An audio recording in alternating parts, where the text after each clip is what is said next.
Simpsons Index, an online spreadsheet that is also a podcast. This is the podcast. And good evening, boys and ghouls and demons on the non-binary spectrum. This is the third Treehouse of Horror. And here to join you this evening for this spooky evening is my guest, BT Calloway. Brains. Or should I say Beastly Calloway. No, that's inaccurate. And Danny Rosewell. Or Danny Rose from the Dead Well. And finally, Claire RR. Or should I say Claire ARGH. Hey! That was Hi. a terrifying scream. I leant away from the mic because I love you, Elliot. Thank you. She likes my ears. And yes, joining us for this evening for The Simpsons Index, the podcast where we watch and review 3 episodes of The Simpsons at a time. But the catch is each episode comes from a different decade. But today is a very special, spooky episode because we're doing all Treehouse of Horror for Halloween. All tree houses of horror. How horrifying. We're never leaving the house again. Brace yourself. How will I ever sleep?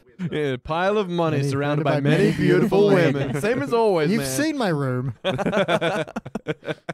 And yeah, starting out tonight, we watched a Treehouse of Horror from the HD era. This was Treehouse of Horror number 22. It was season 23, episode 3, first released in October 11, written by Carolyn Omine. So guys, what did you think of this Treehouse of Horror? It's garbage. Oh, fuck me. Like, it was the worst. It was actually horrifying. Yeah? Yes, because I won't be able to forget it. It was just so terrible. I hated it so much, Elliot. Wow, I thought like it had some interesting premises, but each one was so aggressively boring. Aggressively boring is It was right, the- Kent. I don't know if it was, as awful, but it was like the Jason Takes Manhattans of Friday the 13th. Definitely. Was this the episode where we should crack open each other's heads and feast on the goo within? We did that last week. All right, well, the questionnaire doesn't work the same as other episodes, obviously, because neither do Treehouse of Horrors, but we're just going to go through, talk about each segment. So first of all, the opening, the sort of 127 hours-esque parody. I quite liked it at the time. Yeah? It was definitely the best of all Yeah. 4 skits. The fact that it was only an opening really saved it. For a while, I was genuinely worried, is this what we're doing for the first segment? Yeah, because honestly, if this was its own segment and it still had that, I ate the wrong limb ending, fucking hell, I would have been so mad. Yeah, but Yeah. the reason I thought Yeah. it does go on for long enough to think, okay, this is the first segment. We're not doing Yeah. an intro. We're going straight into it. Yeah.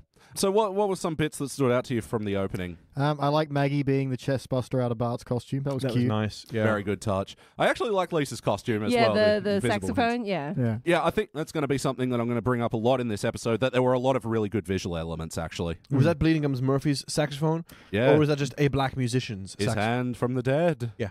Just double Ooh, check. that makes it spooky. Ooh. And a heartwarming tribute. Yeah. So, bits I liked with Homer using the Dracula fence to Yeah, rip off his yeah. arm. That was all right. Yep. I do like when he's driving with the candy, it is playing the music from Psycho. Oh, yeah. Reminiscent of her feelings of guilt as she's stealing the money. So, yeah. Mm. I did not like the witch saying fee fi fo fum. Yes, that didn't make any yeah. sense. Bart was right to ask, who are you? What are you doing here? I assume that's her being culturally ignorant on purpose. Like somehow. Mm. Yeah, somehow Marge got her fairy tales crossed. Yeah. Somehow. Also, Yeah. she's the switch witch, where she takes the candy, replaces it with one item per little basket they have, and Well, it's that like a seems toothbrush and shit. mouthwash and dental Her floss, premise is flawed. which they don't need because they haven't had any candy yet. No, It's very depressing. And it's not normal Marge either. She lets them have candy. She's not it's like, Halloween. Yeah, she went to the candy convention because she was tall enough to be able to hide more candy on her body. Yep. She had a caramel deposit in her back. And the small of her back, it's a lot of space around to quest around there for candy. I didn't mind the idea that, he had his cell phone on him, it had battery, he called 911, he got through to them straight away, we'll Like be there in 20 20 minutes. minutes. Yeah, that Yeah. was pretty good. Yeah, it was funny. Yeah, I'm actually surprised they didn't say, we'll be 127 minutes. Like, that would have been terrible, but they didn't. Still sounds like a slightly long time. Yeah. I liked that the tiny boulder looked easily rollable off his arm as well. Yeah, totally. And yeah, once he did get the Dracula fangs out and he started eating the right arm, and he's like, wow, I'm really getting the hang of this. I did like that as a recovery joke. Of, Yeah. You know what? I've gotten good at this. It's nice to learn a new skill. And then, yeah, opens the bag of candy, his treat, his reward, and the kids were the switch witches all along. The horrible twist. I've always wanted to do that. So I think this is actually the best. Steal my bit, will you? Why she order? All right, we are down one guest now. Perhaps you'll... Filling in for Danny Rosewell will be the ghost of Danny Rosewell. Welcome back. You're looking well. I found my problem with the episode overall was that every little thing was spelt out. Like he's sneaking away, obviously to eat the candy from the get-go, but he's going to candy eating peak. Like, Yeah. Where I do don't you know. go to It was eat just candy? cringe after cringe. There was no joke that Yeah. could just be a joke in its own, right? And it was very cheap humor as well. Yeah. Right. And I also feel like the old Treehouse of Horrors, they used to pick a movie or a theme. And they'd parody that for each sketch. Whereas like this one had a little bit of Psycho, had a little bit of 127 Hours. And not just this skit, but every skit sort of just seemed to take bits and pieces from horror and... No, I agree, because look, the first proper segment we have is a little bit Diving Bell and the Butterfly, but then we go into a Spider-Man thing. Yeah, they right? get distracted, And the first segment, which is called The Diving Bell and the Butterball. Well, there we go. What is that? I've never heard of it. it's a famous movie. Yeah, based off a famous book about a guy who was legit paralyzed, and they actually got him to write like a memoir based off of him just blinking. Oh, wow. Yeah. There you go. With his butthole. Yeah. Look, this is one of these things, like we've talked about in the past how weed sort of feels weird in the Simpsons universe. Yeah. Farts feel weird in the Simpsons universe. It's too lowbrow for them. It feels Family Guy. Like, that was a Peter Griffin bit. But it wasn't... I think it actually It was. was just I wouldn't be terrible. surprised. It was just terrible. I'm sorry. Yeah. Even as a child, I think I would have found that very like, okay, farts. Like, But, I mean, having said that, I can... That is so fourth grade. right? Yeah, it was puerile. There's a good word for you. Puerile. But, having said that, I can see that it's the obvious parody of Diving Bell and Butterbar. You can see that they're like, hey, how can we take this book about a paralyzed person and make it funny? Because, of course, this was the horror book. This was a horror... No, this was not a horror book, by the way. Yeah. But yeah, that's the first thing. Why are we even doing this? Yeah, it's like if we did the Marigold Hotel or something. Well, the thing is, it wasn't even a particularly horrifying like skit. Like they didn't take that and the idea of him being paralyzed. Yeah, that completely. could easily They could have easily scary. made that scary. I mean, they did one slightly scary thing with the second spider bite, right? Where it was all, but again, that was a gross out joke with a spider crawling through his eyelids and stuff. Yeah, it wasn't actually scary. Like I didn't find the that wasn't Treehouse as of Horrors scary as the butterfly that digs under his skin and into his brain. That's not even in a scary episode. right? Yeah. Yeah, and that's sort of the problem with modern Treehouse of Horrors is that they're more just a parody showcase rather than an actual horror parody The showcase. Simpsons family Yeah, smile yeah. time variety. Yeah, You guys can't see her doing the can, but she is canning them cans. pardon me. Yeah, so, Homer farting and, like, all the reactions as well were so juvenile. Yeah. Like, Lisa, Yeah. I'll continue, but just in 1 second, cracks the window. And then like the whole book that he's writing. Oh, yeah. Dearest Marge, or something rather. Yeah. Or when she like kisses him and she puts the finger on the butthole and she's like, Oh, yeah. shh, don't say a word.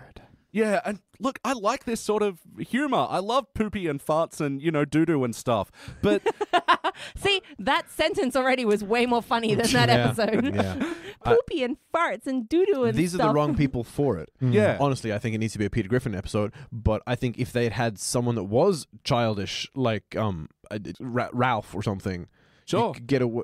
No. You can't paralyze Ralph. even Bart actually, I think, God, would... that's bleak. That would have been scary.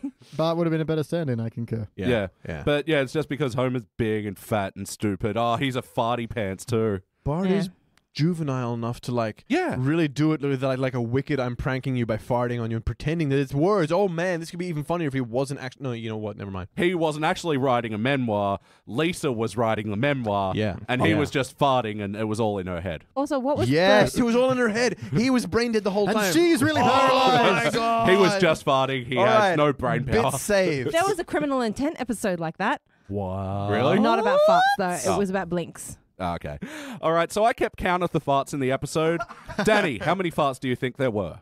Well, there were a lot off screen during the writing of the memoir. I'm going to say 32. Audible farts, you're going with 32? It's a total guess. Yes. I know it's wrong, but 6. Nice. And Claire? 25. Claire wins. She was the closest. It was 15. Nice. Closest. Way less farty than I thought it was. Mhm. And I'm counting, farts like as one. That was Yeah, obviously. 17 Yeah. separate syllables. Yes. It was one, 2, 3. That's actually a really good 4. vocal warm-up, isn't Thank it? Oh, so the Spider-Man ending. Oh, for fuck's sake. That was the worst part of it all. Yeah, came out of nowhere, made no sense, did nothing. I'm giving up crime now. My kid doesn't need surgery. I will give this segment the one mild smile I got out of it. Mild smile. Yeah. Which was, he's looking at Marge, looking after him, goes, now there's true love, patient, supportive cleavage. Yeah. Yeah. Yeah, to me, that wasn't like... It wasn't vulgar, it wasn't... Yeah, it wasn't crass, actually was that just- gross. He was actually being sweet, but yeah. Yeah, he was being sweet, and then there was cleavage. Sorry, I will have to say the thing that I really like, because this was the one segment that had a thing I really liked, which was, of course, his POV shot at the start. POV Yeah. shot at the start. Yes. With yes. all the characters walking around him. There was beautiful work of camera angle, beautiful work of like the characters coming in, Yep. the milk in the eye, and then the cat tongue licking it off was really well done. And Yeah. that actually was scary because that tongue is right over his eyeball. Yeah. That little rough Yeah. cat tongue. Oh. I Yeah. think that was really well animated. Yeah, So- it made me kind of sad that they didn't run with the first-person perspective. Yeah, 0 points to the script writers. Great work by the animation team. Yes. Totally. And yeah, some of the Spider-Man visuals look pretty cool as well, but like when Chief Wiggum had his line, no ass web looks the same, it's like snowflakes. Yeah, if you were... They say that no ass web looks the same. If they had just had the single image of him swinging paralyzed, that was kind of funny, but it became a thing. Yeah. Off into the night, and that's Yeah. end An scene. end. Yeah, it's an odd Started ending, off but there. you don't drag it out pointlessly. You know what should have happened Mhm. is he gets bitten by the second spider and just dies. Comedy. That's actually what I was hoping for. You can move to too like much. end that end of the episode.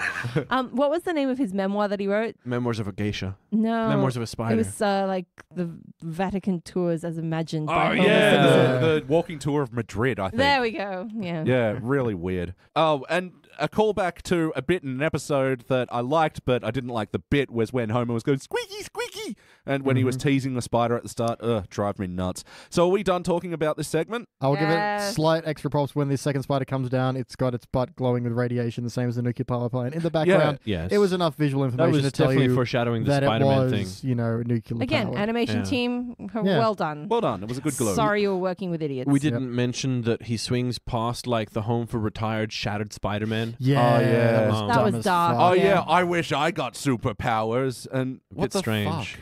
So if you were to rank this segment and this segment only, what would you give it? Oh, yeah, no, failure. Hands down. Oh, wow. I'm part- sorry. that No, part- didn't like it. Participant. It's a fart. Failure. Failure. Yeah, I'd give yeah. it a participant. Okay. Yeah, and yeah, for this one, if you want to say Brilver or any of those, this is just for, to try and clarify it in your mind. So, oh yeah, we didn't rank the 127 hours. I'd give that a silver. It's not technically a segment.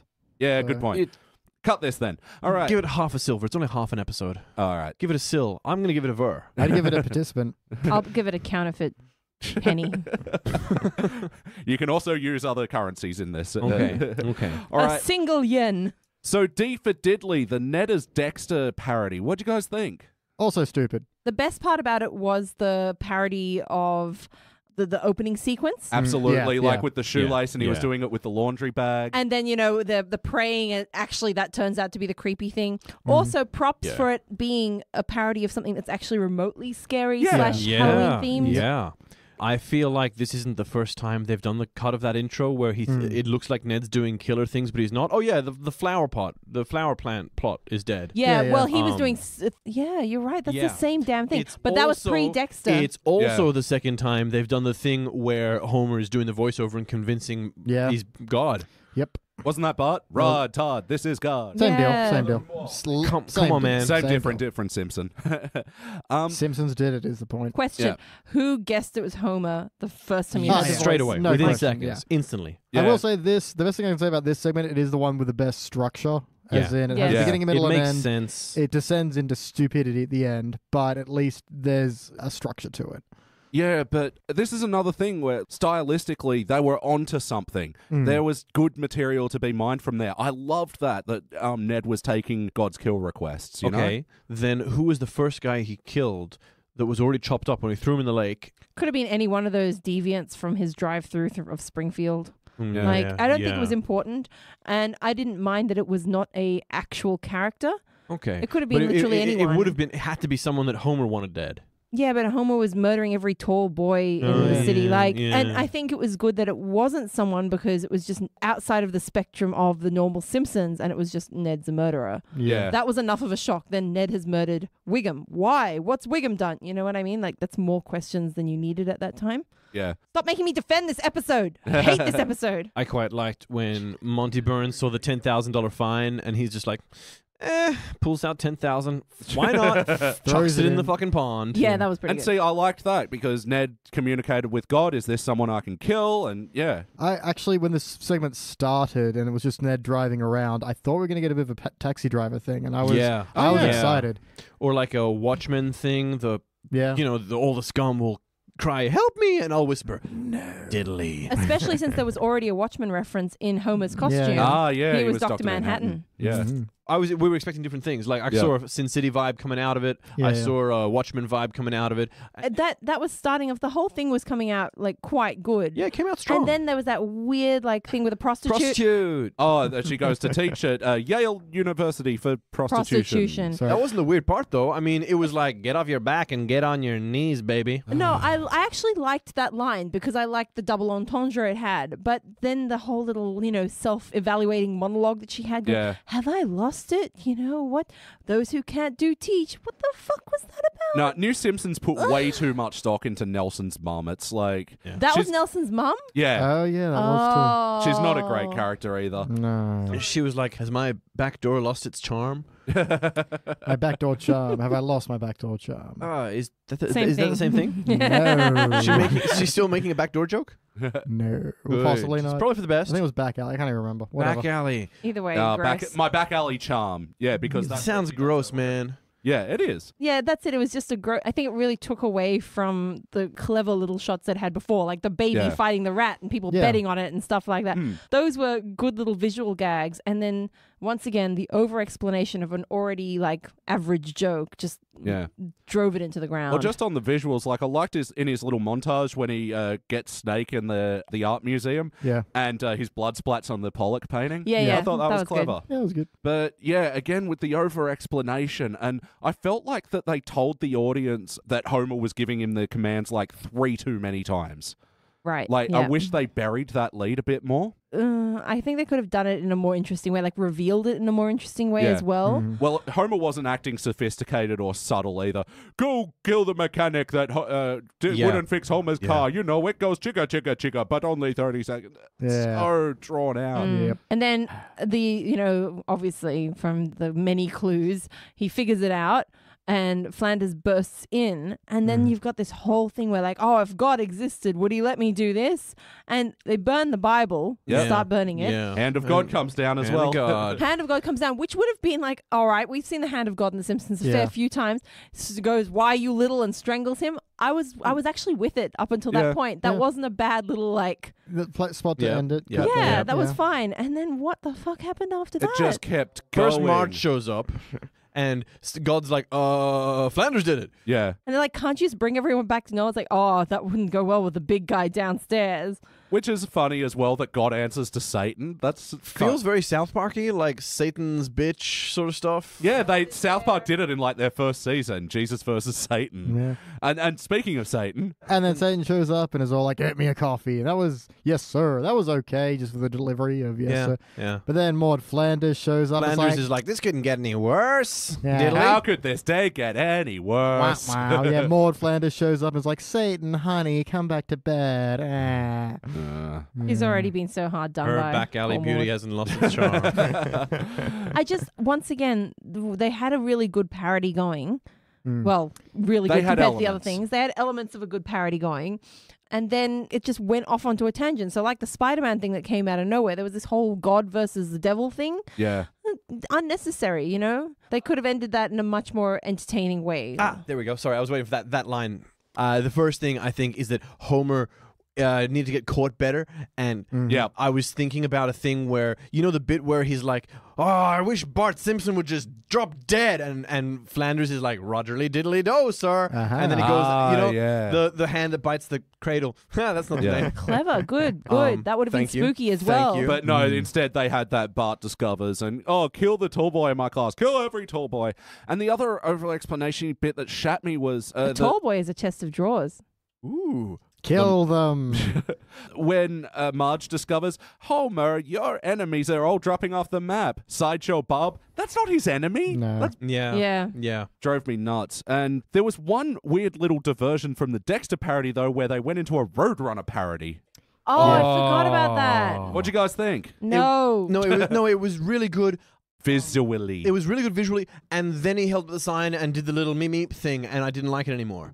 Him being at the top of the cliff, them being on the cliffs, and then the drop, and there was the little free cigarettes. That was great, and then leave it with the crush. He didn't need to go waka waka at the end. You know what it feels like? It feels like someone at one of the executive directors at the Simpsons producer party. Yep. Yeah. Help me Cocaine out. party. Someone help me. Anyway, they've gone, we want things to be scary, but not too scary. And so they've got This segment frightens me. yeah, Why right. can't cartoons be more like Warner Brothers? Exactly. And Warner. they've popped that in there, and they have the Spider-Man thing to appeal to kids these days. I don't know. The kids like them some Spider-Man and some Wile E. Coyote. Throw that in there.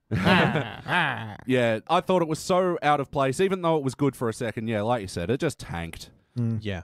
I had one more bit idea. I was just thinking about the God stuff, and I was Yeah. like, I would have liked if God turned up and recognized Homer. He was from you can't wait 6 months and, and talking about the football team and stuff, and they're like, "Oh, you again." Yeah.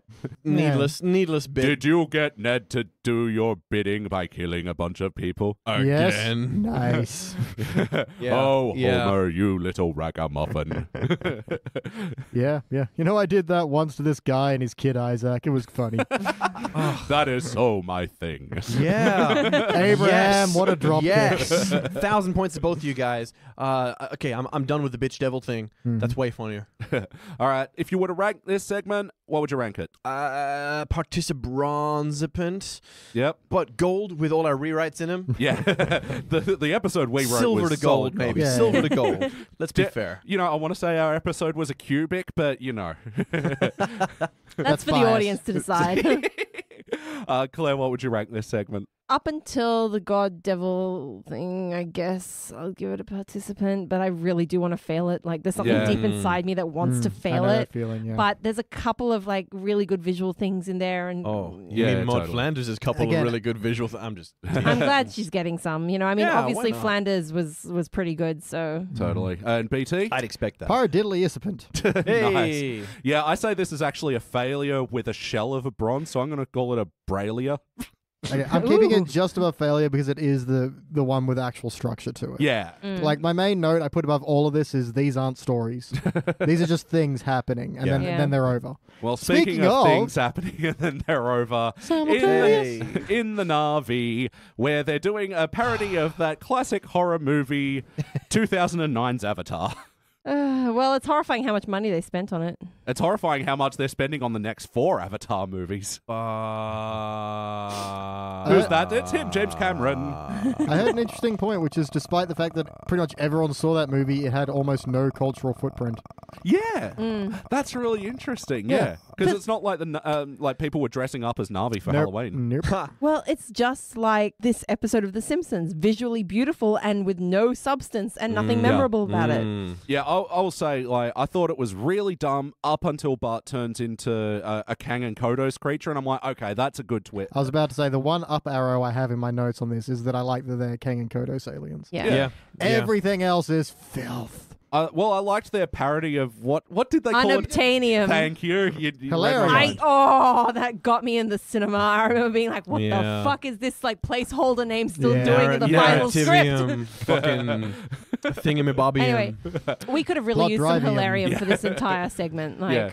Oh, some hilarium would be nice right now. What about that really bad Nazi joke? Oh. That was dark. That was so Yeah, dark. so Krusty's doing like a webcast. So go get me in the hilarium. I need it for my audience. And by the way, I'm about to go host a Nazi rally. That's right. They're back. Well, they are now, aren't they? Yeah, they And this literally was are. in 2011. Like, Also, I like that. Coincidentally, in that shot, Krusty is wearing a white polo shirt, which somehow has become the new neo-Nazi uniform. yeah. Yeesh. It's like in the 2010s neo-Nazi starter kit. White polo shirt. Khakis and a tiki torch. Yeah. That would actually be a really, really, really like too soon Halloween costume for this year. I'm a Charlottesville guy.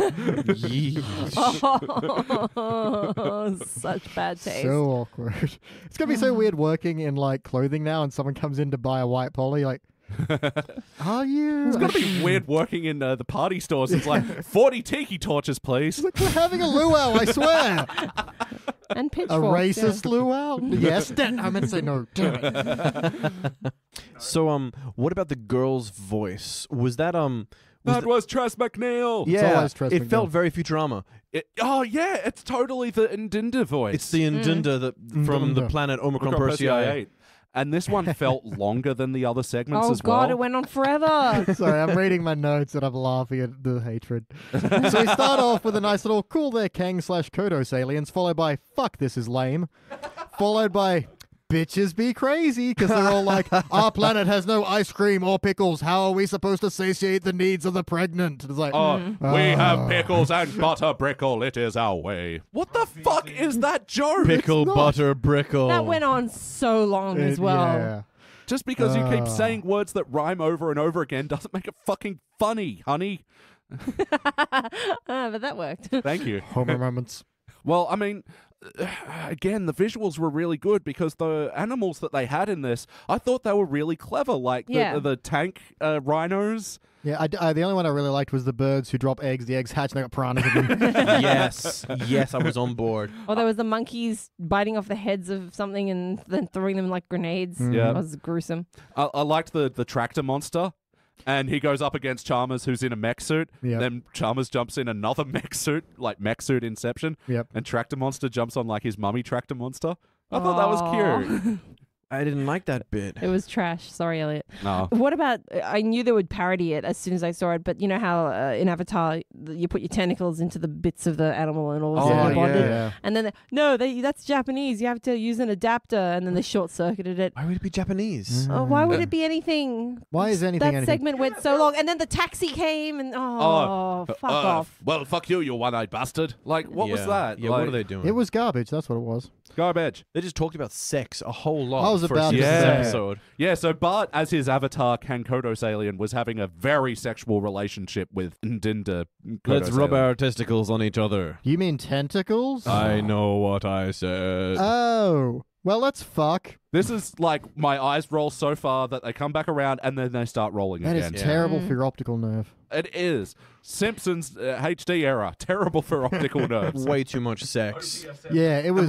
Am I old? Am I No, No. Jordan. No, I- but- this is he's in an too alien much body. sex. He's in an alien body. He's still a 10-year-old who's fucked an alien, got it pregnant, and then gotten space warts because she also fucked Millhouse. Oh, Yeah. Yeah, God. see, that's the And thing. what when you about actually... Millhouse and his like going through? Oh, now you killed the flower people, and now because you're banging your head against a tree, you are having sex with it. Like With Uncle Tree. Also, Uncle Tree. I have Millhouse to say is something sex with like his Oh. uncle. super creepy about it. Yeah, Because go. when I first saw her, before I heard the voice actress, I actually thought it looked like Mrs. K in alien form.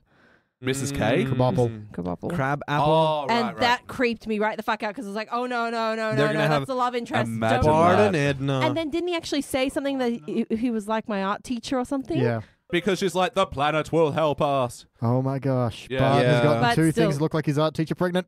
Oh my God, that's right.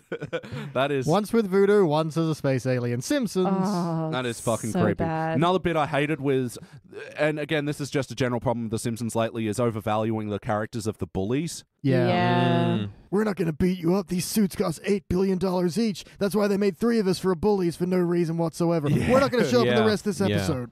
And Bart said I carumba like 4 times in this segment. I didn't think to start counting it like the farts from the other segment, but it I'm an came up- alien now. I carumba. I got you pregnant. I carumba. And what was with Jackie Mason's appearance in this episode as well? In Bart's vision, goes, "Oh, you're a father now, Mazel tov." Oh, fuck, I don't What? even remember that. I don't know. The space tube. First he saw Otto for no reason. I thought it was like an acid joke, they're crossing It felt streams or like something. when they had Pee-wee and Yeah. Peabody in the time travel bit. You know? Yeah, but that made sense. That was a joke relating to Time that, that travel. was a reference to another cartoon. That's the sort of Yeah. thing The Simpsons does. This But was yeah, just random. Krusty's father has nothing to do with this. Yeah. Have you guys got anything else to say about this segment? Nah. Nothing good. I could talk about parts that I didn't like. I do. First of all, why is it Chalmers that's in the robot? Why is it not Herman? That would have been cooler. Yes. And his mech suit only has one arm. Yeah. Nice. And why did Chalmers die yelling Skinner? I was about to say, Yeah. it's like Yeah. Skinner's not even there. He's just Yeah. yelling it.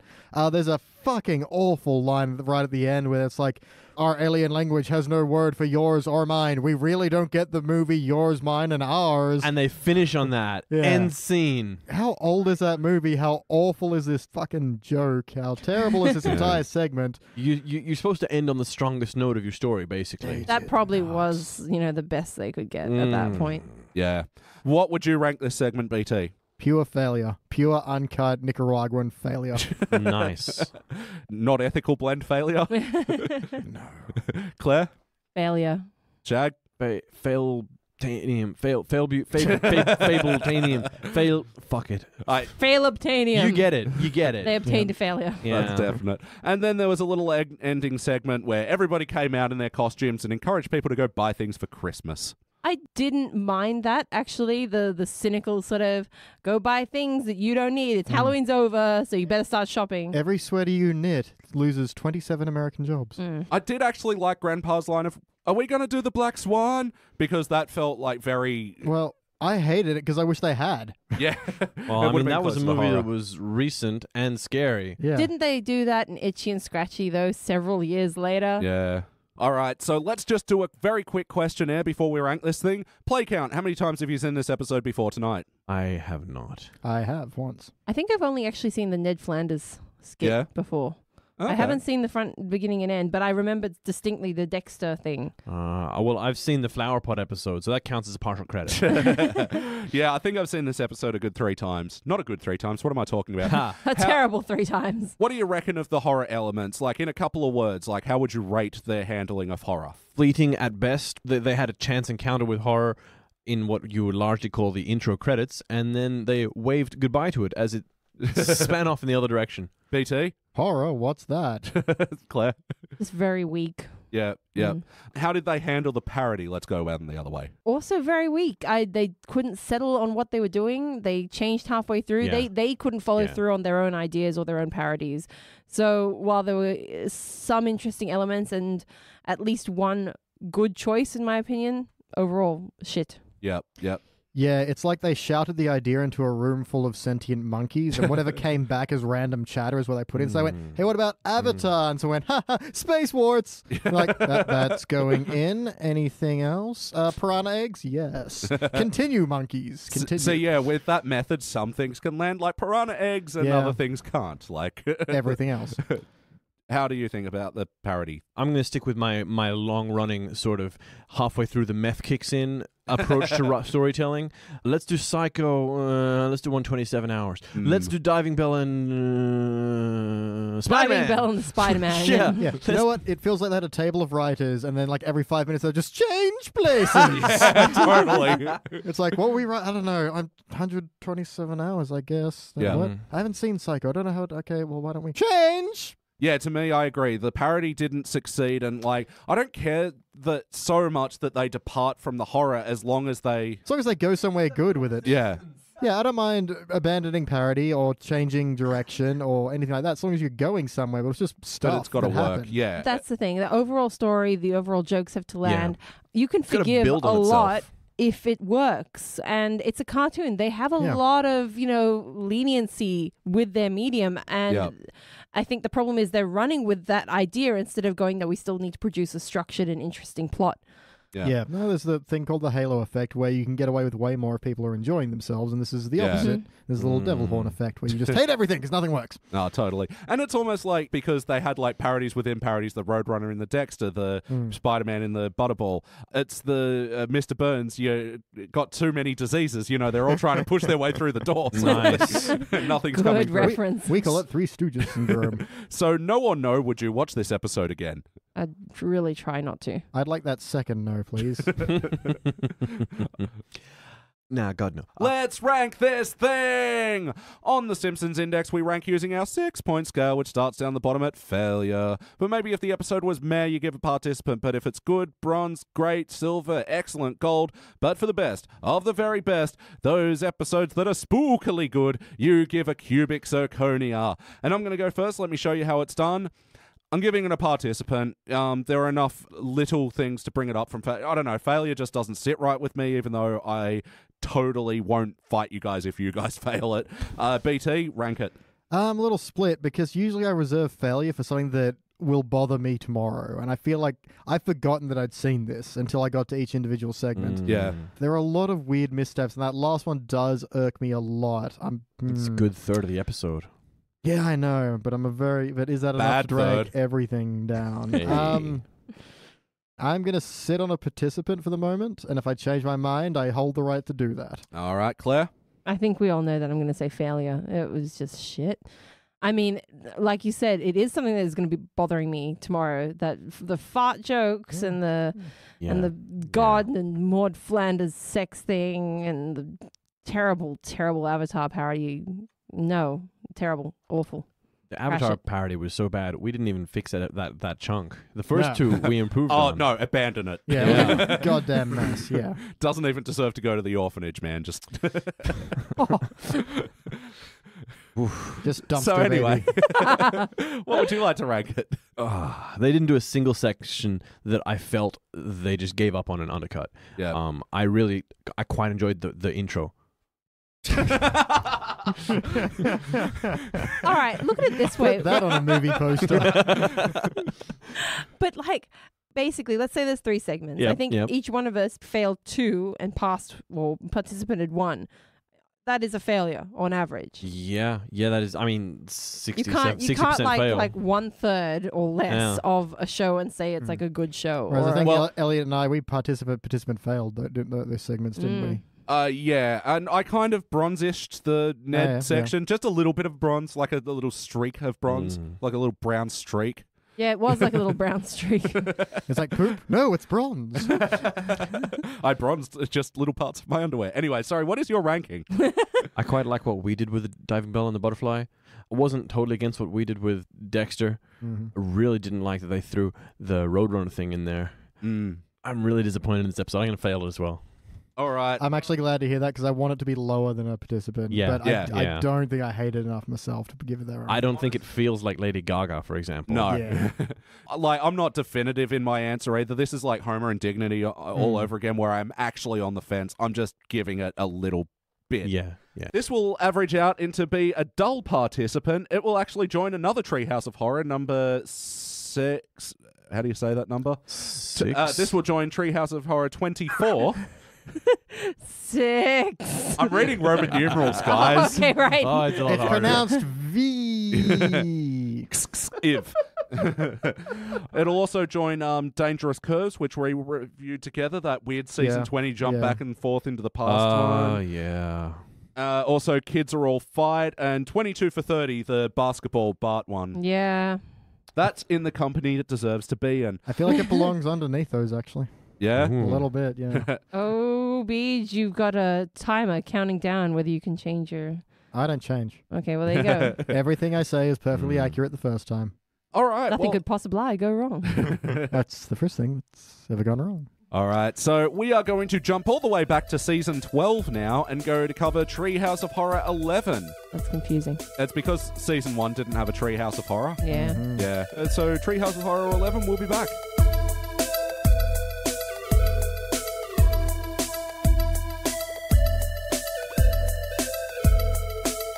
And we are back, and we just watched Season 12, Episode 1, Treehouse of Horror 11. Was it season 11? Season 12, episode 11. Oh, God. Season 12, episode 1, Treehouse of Horror 11. How many names does this one episode have? Which is sort of also 3 episodes. This was first released in November of Aught, and it was written... So, guys, generally, what did you think of this episode? Much better. How much better? Much better, I'd say. Yeah. This Lots was, of laugh out loud moments. Particularly enjoyable. yeah, I had a lot of fun with this one. It sort of did the exact opposite of what the first one did, which was it picked a theme, it stuck to it. Each separate segment had a cohesive plot, Yep.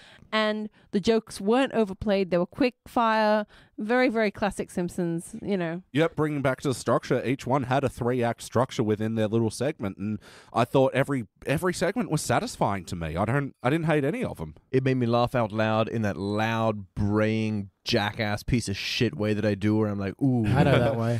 Yeah. Yeah, people at home, he is that guy in the theater.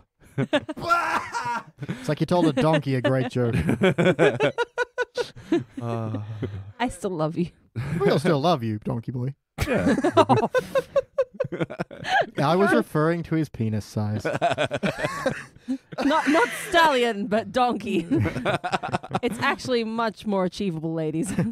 That's what the ladies want, achievable. Oh, my donkey braying jackass laugh. And we're back.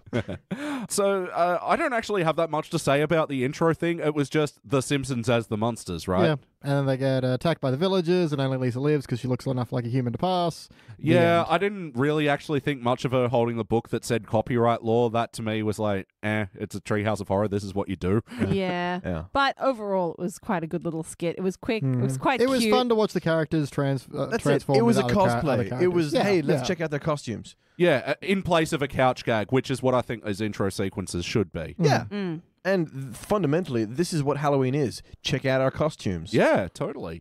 All right, so the first segment, Ghost Dad, written by Rob Lazebnik. Guys, what did you think? I thought it was great. Yeah. Really Yeah, I enjoyed really it. like this one. And it's one that, like, it wasn't a particularly horror thing, but, No. oh, well, it was Horoscope. Yeah, ooh. Yeah. Yeah, It I'll pay was that.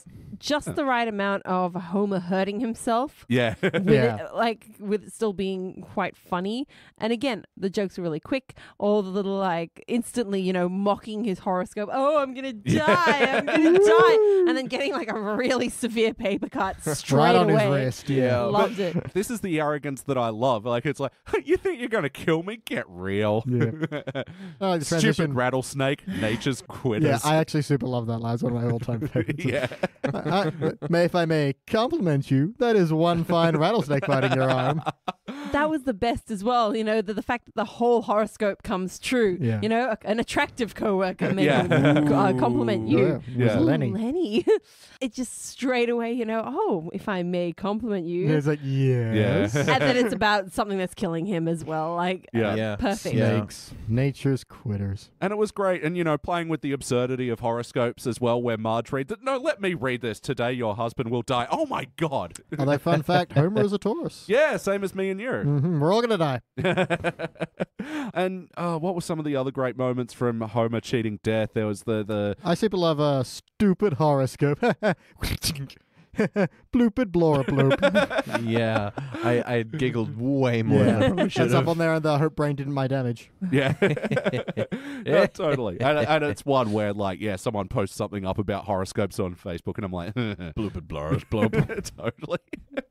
Oh, man, I got so much joy out of this because, and Homer was like, nothing could kill me, not even the rattlesnake or the testicle thing. Yeah. And that's it. It was the allusion to Yeah. a Yeah. cheap joke, which was way more funny than actually playing out that joke, I think. Absolutely. Yeah. And what do you guys think of actually the broccoli being the thing that killed him? I liked it. As a kid, I would have found that really, really funny. And that's kind of like, that's when I love The Simpsons being childish, playing into the kids thing that, ew, vegetables, they're trying to kill you. Like, Yeah. this tastes so terrible. I think that's tied very well with Dr. Hibbert's bit, where he's like, but I thought broccoli was, one of the most dangerous vegetables known to man. They tried to warn you with its terrible taste. I mean, I laughed way harder at the next scene where the two EMTs were taking away the body. Yes. Yeah, like, sure is easy to zip up when they're stiff like this. Oh, And then, I'm sorry. I love pan out. Yeah, and you see yeah. Bart and Lisa just looking distressed. Oh. And they're just like,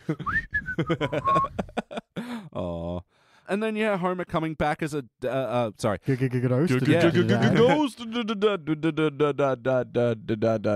You have to talk like that? It's a No, not speech really.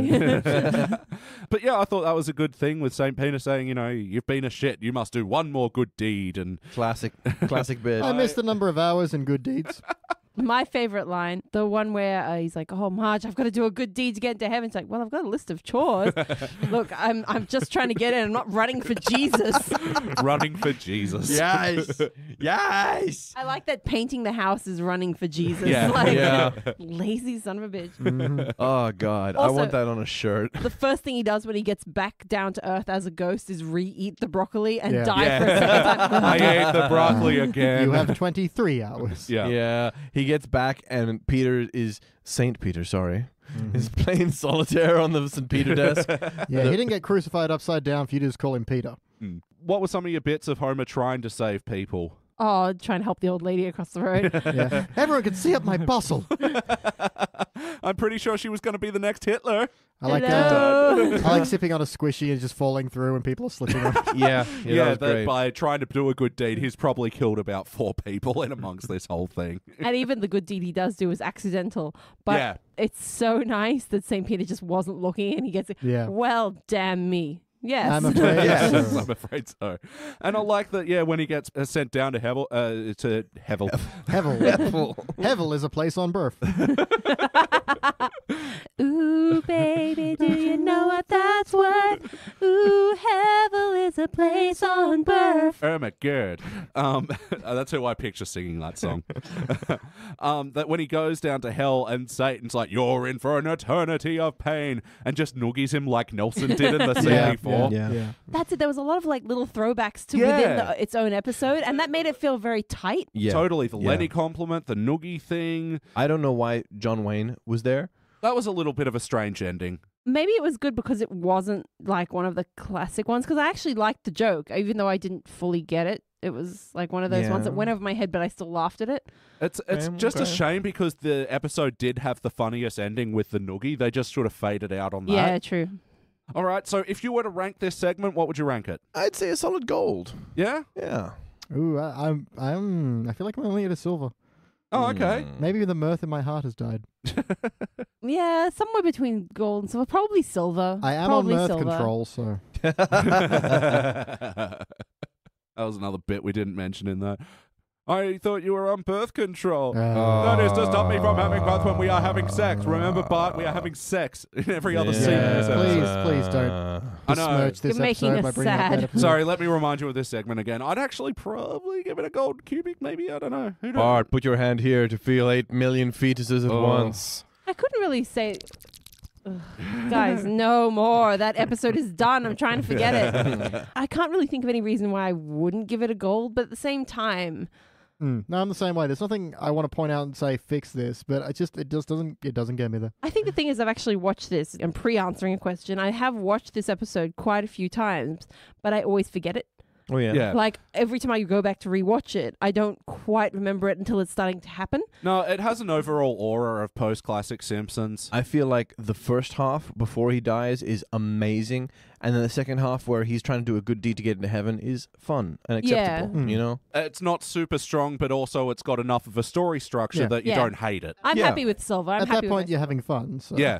Yeah, that's actually my overall impression of this Treehouse of Horror. It's just really fun. So we'll get into the next segment. Scary Tales Can Come True. This is like a Brothers Grimm tale remix. Grimm Brothers? Mm-hmm. I a don't know. medley. Yeah. And I thought this segment was amazingly detailed and it looked beautiful. Guys, what did you think? I concur. I do like the first thing Homer does is walk through the door, take the bucket off his foot, and hang it up. Yeah. Yep. Yep. Hello, children. Hello, wife. It's so old-timey, you don't quite get that he's just pretending at the Yeah. same time. I actually really like the line where, he's lost his job, but without your weekly pittance, how will we feed our children? Lovely. Yeah, see, that was something that I loved about the production of this episode, especially the language. Yes, they actually changed it for the value of the episode. They didn't just Yeah. throw in whatever they felt like because they could. No, it was a stylistic choice. They're calling their parents mother and father, and I also really like the, oh, perhaps you could be a dunce, and he's straight away sets his little like homemade dunce cap on fire. I was love it. born an oaf and I'll die an oaf. I love that those are actual jobs. Yeah. You know what? I could actually see the difference between them. The dunce is just stupid but sits in the corner quietly. The oaf is the bumbling fool. Exactly. Yeah. I actually really like at the end when Homer eats his way into the witch's house and he gets called an oaf by the witch. He does. like, He's back on That's form. an oaf. Yeah. No, that's great. Oh man, I really like that bucket bill. So I was just thinking about it now. Yeah. Comes home from work, takes off the bucket. Yeah, no attention given to it. It's just there and it's quick and It's the briefcase for the oaf. Yeah. Exactly. And no children will starve in my home. Just abandons Bart and Lisa in the woods. And I like Marge's follow up to that. What? You jumped up precious children in the wood? Get them back. We could have sold them. Yes. And Maggie with a side 2 chickens or better or something. Like, that was really good. And yeah, I like how they're going through and they're so I didn't know all these fairy tales are Grimm Brothers tales. Yeah. Yeah. Wow. The Brothers Grimm, if you want to use their proper title. Marge, So that's I know how how we can make some more children. Hello, kids. I'm ever so sorry. Again, the language. So, Yeah. the Goldilocks thing, I thought that was genius with Bart going, "Ooh, this one's too hot. This one's too cold." Doesn't take a genius and just mixes them together. Oh yeah, Yep. perfect. I liked about the overarching Treehouse of Horrors as well. They didn't shy away from a little bit of horror. No. There was actually a lot of, semi-gory death, but it wasn't the gross out kind of... Yeah. I didn't find any of it like overly visual or disgusting the way I do in the later HD where, they're trying to show bulging Yeah, but you eyes get that and stuff. bit of Goldilocks screaming and the blood And the sleeping blood through under the door. tearing of cloth to... Yeah. Yeah. Even the scalp for Rapunzel. Oh my God. That's probably the grossest part, Oh, the it wet splats. noise. Because Yeah. that was something I always wondered as a kid. What the fuck is it, this Rapunzel? No one's hair can support weight like that. Yeah. And so you throw someone like Homer into it, and of course he just scalps her. And you know what? This is the kind of Homer fat joke that works. Yeah. The Yeah. Homer's Yeah. fat, so he's like farty or he's disgusting in some other way is cheap. Whereas this one's, Yeah. it's not called attention to It's too just much. implied. It's just implied. This is why. It's a wonderfully like 2D shtick, like pratfall. Yeah. You've got him walking straight up the screen. You've got him falling straight back down. It could have been in a Roadrunner bit or something, And I they even- didn't say, and she didn't say, "Oh, you're too fat and you're scalping me." And That he would've- wasn't, and they didn't reply with like, "Oh, it's not my fault. They made only powdered donut, ye olde, Yes, exactly. only a pittance of each." Actually, you know what? I don't know if this is funny, but just to bump up that joke a little bit, he sees like one of her scrunchies or something on her hair says weight limit 100 pounds or Wow. something. I don't know. Wow. So- the other thing I want to mention before we move on is the Goldilocks bit. I really liked how subtly there was a good beat in between them running away from the bears, wedging the thing under the door, Yeah. then pausing, saying, "Where's Goldilocks?" And then there's Goldilocks waking up, peaceful, seeing. that bed was just Yeah. right. Then she sees the bears. The bears are like, "Rah, we're Yeah. real bears." And then she's pulling at the door. She's pulling at the door, and you're like, "Wait a second! They put a chair in front of the door." Yeah. It's a little throwback in the same Yeah. little joke And sequence. that's the thing. It was just the visual of the chair, and they actually used it as part of the scene. It wasn't a flash to, and then you watched her get mauled. Yeah. It was Yeah. actually, I'm flashing to the chair, and then you just see the blood seep out. It Beautiful. wasn't Lisa and Bart going, "Oh, I hope we didn't lock her in." Yeah. Wow. I don't know. It's such a big problem in the later seasons, and in this one, it just doesn't have it, and it's so No, nice totally. to see. It was dealt with a lot more subtlety, and again, to bring it to the Rapunzel thing, the whole scalping thing, like you didn't even really see the scalping; it was mostly Exactly. hidden by hair, and it sort of Implied by the noise Yeah. only. the noise there. Yeah. Oh, Like if it that- had gently wafted down and fallen, it's been. It would have just been hair, but it was. yeah. Splurt. And then they go to the Candy house. candy house, and with the witch and everything. And I do like how they gloss over it.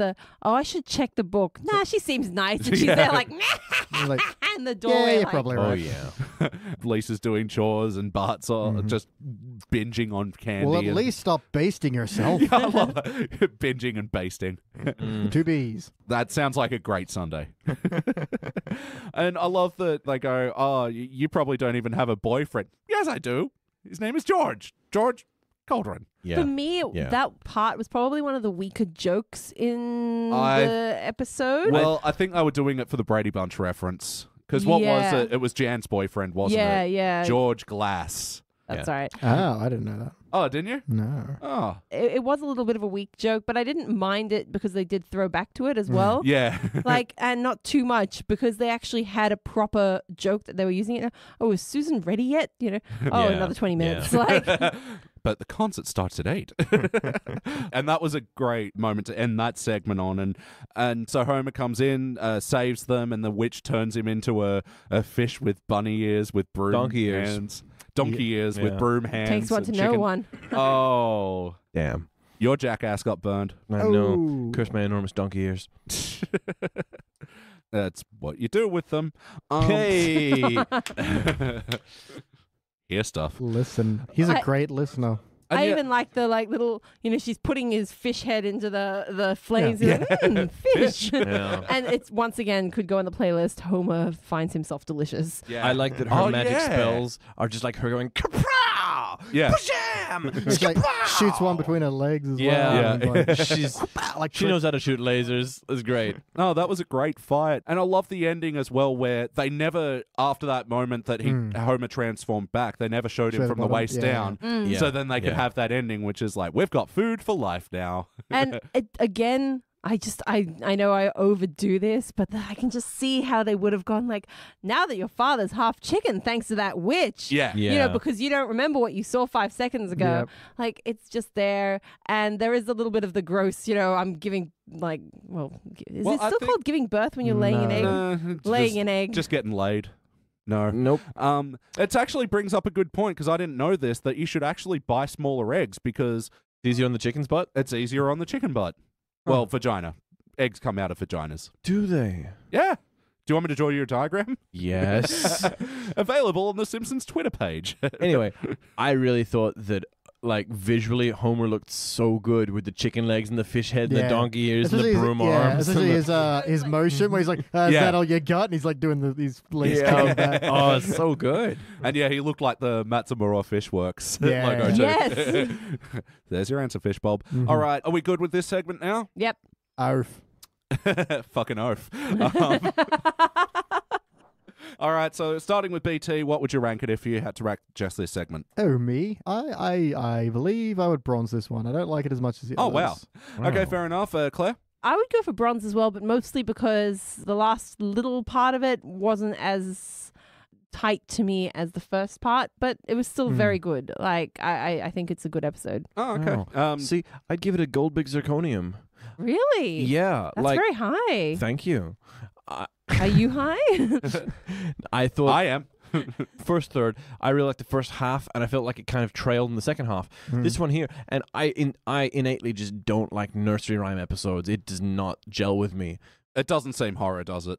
No, and it's such a fantastical thing for a suburban home like The Simpsons to jump into, but I think despite that, all the jokes were so well written, and we just went through. I mean, the writing is so tight here and all the way through. Well, look, I agree with you that somewhere between gold and cubic for me, because this was one where, the jokes were consistent enough. I thought the story was, I agree, kind of a little bit weak, but it was at least cohesive and as a stylistically thing, visually and vocal performance, they just nailed this style.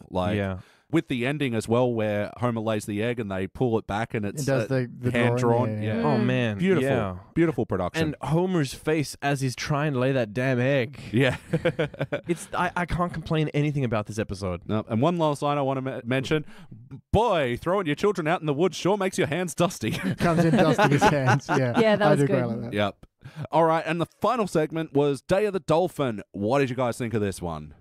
It's Mixed not feelings. actually my favorite of the three. I think I don't know why I don't like it, because I was watching it with a critical eye and it just doesn't do it for me. Oh. But and yet it has a lot of really good jokes within it that I find very funny. I don't know.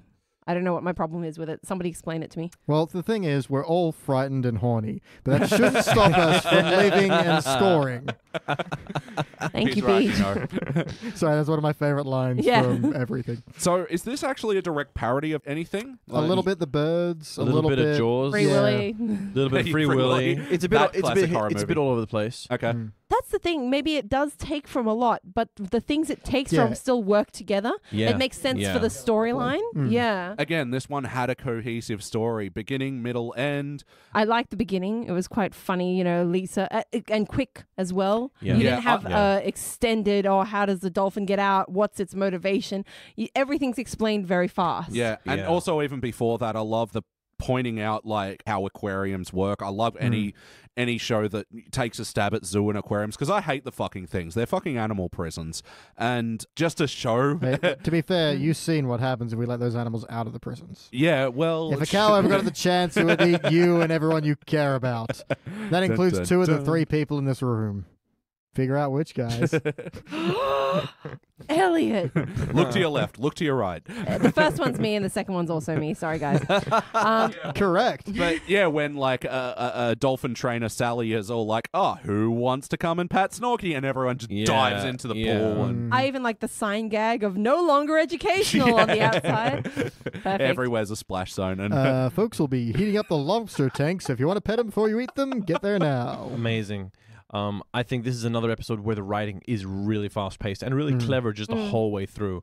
There's Oh, not totally. a weak joke I think anyone could point at. and some of the best subtitle jokes that I have ever seen. Inaudible whispers. Oh, yeah. Yeah. I love the crab's Here is my reaction. big plan. Love the crab's reaction. It's just shock and just scuttle. They made me do tricks like some common seal. Fucking racist ass I know. dolphins. Can you get past this? Yeah. No, here's my secret plan. And Lenny, this is another one of the it's so brilliant. This was the Jaws ad, wasn't it? The Yeah. trailer for Jaws? Yeah. Oh, was it? Yeah. It's very similar to the opening to Jaws, yeah. Oh, I guess the opening. But yeah, I think we've all done the bit of, alcohol and night swimming, a winning combination. And oh my god, sharks, the assassins of the sea. Oh, they're just dolphins, the clowns of the sea. Yeah. One of my favorite bits is when they get up on the beach and they're doing their military march towards Yeah. humanity, and he gets caught in the net. They go, it's a trap! They've got nets! Just pulls it down, slaps him. I really like the captain, the sea captain, being like, "Arr!" and I'm the only one that can stop them. Yeah. And the dolphins are like, "Arr! I'm the sea captain. Arr! Arr! Arr!" Making fun of him. With his leg floating there as well. And I mean, to be fair, it's the same as the Willy bit. Ark, I can help you, but you need to listen carefully. Yeah. This is indeed a disturbing universe. Yeah. And that was funny too. I'm still happy with both of those. Yeah. They all work. And the dolphins doing the sound off as well. Yeah. Willie was good in this episode, where he At was the like, town meeting. Do you have to do that now? well, if you want streaks, that's who you get 'em. Oh my god, and then the dolphin just burst through his Straight chest. through his chest. Like the chest burster. Like, I think and then he doesn't collapse to the floor. He just like sighs. He's like, oh. Mondays. My horoscope said this would happen. Yeah. I don't love the podium talk, but I do like you get the overall plan of what the dolphins are going to do, and it still works. It actually makes sense. Yeah. We hate the ocean. It's cold and wet and it sucks. You guys are going back there. I mean, he started out strong, being like, Snarky. Snork, everybody. Talk. Snork. Man! Cut that so it's a sentence. That was really good. I really did like the stupid dolphins. What are they gonna do? And they get outside and they are just everywhere. Yeah, on the wires like the birds. Again, this is an amazing visual thing, and I don't know the reference, so Oh, it's a Alfred Stephen Hitchcock's King The movie. Birds. I know you're wrong, and that's what bothers me. That's how it works. He's doing Alfred Hitchcock's The Nerds. It's really The a funny Nerds. movie. Do you remember the Maggie Simpson where they, all the babies trying to Oh, break yeah, in to yeah, get yeah. the suckers? So Same many thing. babies. Yeah, walking quietly through them while they're all just like staring. I also like the one dolphin that was flicking the coin. Leaning against his threateningly. jalopy and then just flipping a coin. That Great. the way that was set, that kind of looked a little West Side Story to me when Yeah, he was yep, flipping yep. the coin. Absolutely. Yeah. And this so is it's the a little thing. bit of everything. Mm. It does. This episode did, like, out of the three of them, mash a bunch of other movies together, but they Yeah. were mostly horror for starters. Mostly. Yeah. Yeah. Then they Yeah. kind of moved to the war movies, the Dolphins marching to the thing, but then also like rallying the troops and the big like final confrontation Yeah, thing. both sides charge at each other in the middle of the town square. Yeah. Yeah. Was that Braveheart or something? That's a- maybe. that's a Or- lot of yeah, it things. could have been I any think, war yeah. movie. Oh, I would have loved a lot of the references here are just creature features. You know? Yes, they could have done a Braveheart. Oh man. I mean, you'd have to kind of double with them both being the Scots, and they can take our lives, but they Well- can never take. And they cut, and he's like, squeak, squeaker, squeak, squeak, squeaker, squeak. When and did then this- shows what- his dolphin ass. This was 2000, yeah. Because I'm thinking Yep. maybe South Park beat them with the punch and had the turkey. Oh, definitely. Yeah. Yep, yeah. yep, Okay. Absolutely. And yeah, I loved the final fight, and I loved, Bart figured out how you defeat them. Cork their blowholes. Mhm. They didn't say that. It was all visually implied. The fight was great. I Actually. really like Homer's Yeah. line of, "We've wiped out entire species before." Yeah. Yeah. We've invented the peel and eat shrimp and the glory hole. Yeah, what Oh was my that god! about? Hopefully, there's another use of the word glory hole that we No, don't know about. I assume that's what it is, but I do like that. I think this is the only time I've really noticed it. Yeah, for Yeah. It's real. just, I have it's just stuck in there over amongst a my bunch of head other as things. kids. Yeah, yeah. It might have been edited out of Australian Yeah, TV. good point, actually. Ooh. That's a good point. Fight scene. I really liked seeing Apu on the ground getting slapped and slapped and slapped and slapped, and his eye goes purple. Yeah. Yeah. I really like comic book store guy with his head in the car door getting slam, and Yeah. then crunch. Pre-Kill Bill, of course. Oh, it was great. Mhm. The getting beaten to death with a bouncy ball as well. That was pretty violent. Oh, yeah, Kent Oh, Brockman and the that's beach right. ball. Yeah. Bottlenose bruises, blowhole burns. This is the work of no good team. Yes. Cancel the prom. One thing I didn't like was that weird Italian joke. Yeah, Once that didn't sit well. Simpsons never does the Italian jokes well. Yeah. It's Intelligent Italian, something's wrong. Oh, It's just not good at racism. You know who is good at racism? those white polo shirt guys, they get it right on the mark. They keep me in stitches. Oh, This is a weird through line for this episode. Yep. Thanks, modern world. And that hits all of my notes for this segment. Oh, the only part we didn't talk about was right at the very end where they're all like suddenly they're in the water drowning and they're just like, Yeah. you know what? I guess we got Gotta give it to those Dolphins. They just wanted it They more. just wanted it more. Yeah. I like that as like, I'm assuming it's like a pseudo football reference to like the Miami Yeah, Dolphins. yeah. And you're like, well, they're the other team. They just wanted it more. Yeah. Totally. Yeah. If you had to rank this segment, what would you rank starting with Claire? I actually think like around a bronze, like a high bronze. High bronze? It's still a good episode, and I still enjoyed it. But like I said, I've never loved it, and I still can't put my finger on why. But Yeah, that's fair. Fair enough. BT? Yeah. I am on a silver. Silver? Danny? I think I'm going to go Goldic Zirconia again, which is weird because I have that same weird feeling like Claire where I'm just like, I don't know, it's dolphins and military, and for some reason, especially as a kid, it just didn't sit right with me. But watching it today, I was just like, wow, the writing and the jokes are just flawless. I cannot fault Yep. this one. we are all over the place with our rankings today. This Like, will be is a really, very like, interesting episode to rank. Yeah. And before we get into the questionnaire, I just want to mention the bit from the previous segment, actually, where Bart's watching the fire in the Brothers Grimm thing. Yeah. And Marge is like, I don't like you watching that fire. It's too violent. And it pops, and he's like, ha ha ha, ha. Oh, Lisa, you're missing the best bit. I thought that was just a really cute thing. All right, quick questionnaire. Play count. How many times before tonight do you think you've seen this episode? A bunch of burning times. Okay, BT? I don't know, 13. I'm out of scary numbers now. So. Yeah, fair enough. Yeah, let's say 11. Stranger Things reference. Yep. Nice. I'm going to put this up in the 30s or 40s. Like, this was a treehouse that I particularly feel a lot of love for, actually. How did they handle the horror? Let's start over here. I think they had a lot of horror elements. First episode had sort of like a Final Destination vibe to it, which was kind of cool. Second half of it felt like vaguely like, I don't know, Miracle on 34th Street-y, sort of like heartwarming drama. Sure. The second episode, not particularly a scary episode, but it's cool. It's cool. Highlighting the scary elements of the Grimms. Yeah, Yeah, well, yeah. I mean, Halloween itself isn't just scary as well. It's whimsical. And then the third one, really clever use of other scary movies with the absurdity of the dolphin thrown in the middle of it all. This brilliant juxtaposition. I thought it was very cleverly done. Yep. How do you think they handled the horror? I like the horror. I like that there was some actual horror in there. You know, there was a little bit of murder and gruesomeness, but it didn't seem over the top like the way it tends to be now when they put it in. It's one that it's more like a what-if machine almost. Yeah. Where it's not necessarily taking horror stories. There are horror elements. But again, these are, cohesive stories. They make sense. They work. And yeah, I think the little bits of horror peppered in make it Halloween. But what is this, number 11? Where they pretty much burn most of their tropes. And so they're just kind of experimenting with format and it works. Yep. So, and I do like the last one for being, kind of a mashup of a bunch of different monster movies. Well, leading into the parody, we'll start with you. The third one is a mashup of a bunch of different monster movies. And what did you think about the parody of the whole thing? Maybe the reason I don't like the nursery rhyme so much is that I felt like it was a little bit done by the time they got to it. Okay. Yeah, I can agree with that. Because I was trying to think, is that something I only think now because I've seen it about 40 more times? But then I'm like, no, even I remember at the time thinking, oh yeah, this is where we're doing this. How do you think they handled the parody? Overall, quite well, considering they did cut and paste a bunch of different movies together. It was actually pretty seamless. Again, you didn't have to know any of the movies to get the references and to get the jokes that they were making with those references. Yeah, they stood on their own. It was still funny. And that's what you want to see, because the thing that The Simpsons does so well is they do draw on a lot of stuff, which is sort of like today's extra content for people who know what they're referencing. Yep. But for children or people who might not have seen that, they still work visually or whichever way they're trying to work. Yeah, or in performance, absolutely. And rounded off, Shag, what did you think of the parody elements of this episode? I really liked the third sequence, the dolphin one. I really liked. I barely brushed over the shot of underneath Lenny's legs in the water. Oh, was yeah. like, isn't that very just Jaws, yeah. the image of Jaws? If you got one, I mean, there's the shark, of course, but fuck the shark.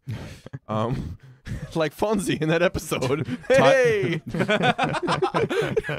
Yeah. Whole series really went downhill after that. That's where the phrase comes from. They really fucked the shark on that episode. Oh, that was great. Oh my god, I think you broke Elliot. He's very expensive to repair. That's why we only used it for like 3 shots in the whole movie. Yeah. So yes or no, would you watch this Treehouse of Horror again? Yeah, I would. Yes. Absolutely. Definitely. If we're putting it in a playlist that's not just Treehouse of Horror, what does it belong in? Freeing animals. Lisa's accidentally fucking up the world through good deeds. Yeah. Oh, there has been a couple of those. And also Free Willy references. Yeah. Yes. Oh no, Willie crushed our boy. Ugh, what a mess.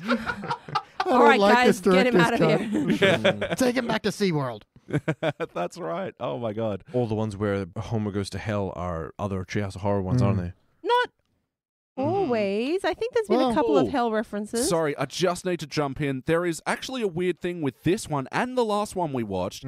This is a different model of Satan than they used to use in the older episodes. Ah, yeah. Remember the older more ones? wiry guy with kind of the goatee version when... Yeah, and he had a bigger head and all that sort of stuff. Like, it's just weird that they flipped to this more sort of generic devil when the older devil that they used to use had a lot more... The older devil looked like Herman, like a devil Herman. Yeah, had the voice and everything, except for that one episode when it was Flanders. Let's rank this thing! Ooh. Who did I write that's kicking it off? BT. Sorry, my brains and my guts are in conflict. Because even though the smarts say it should probably be a gold, there's enough here. The intestines are like, no, silver. Maybe it's because I'm a bitter old man spent on destruction. But let me just mull that over in my no feelings. No, the feelings are certain. The feelings are saying silver. Really? Wow. It's not that anything is particularly bad. It's just I don't think anything really would get me excited if I knew this one was coming on TV. Except for, we're all frightened and horny. Just that line, because I really like that line. But other than that, I don't think there's anything in this one that really is like, I'd be like, oh, sit down, glued to my seat. Yeah. Wow. All right, and next up is Danny. I'm going to give it gold, high gold, like a polished gold. I innately, I don't like nursery rhymey fantasy fairy tale. I don't like fairy tale episodes. I feel like that as a trope has been done, but not only was this like 20 years back, but also they know it was done. They weren't the fairy tale wasn't the point. It was just a plot. It was a framework to work within. Same with the dolphin one. The dolphins, for some reason, just didn't mesh with me. But I look at this now, and the writing is just phenomenal. Every single line is a really funny joke in the whole fucking thing. Second half of the very first act, you hit and miss. But I think if we sat back down with like a ruler and a tape measure, this is one. We would ruin his TV. Yeah. Yeah. So gold for you? Absolutely.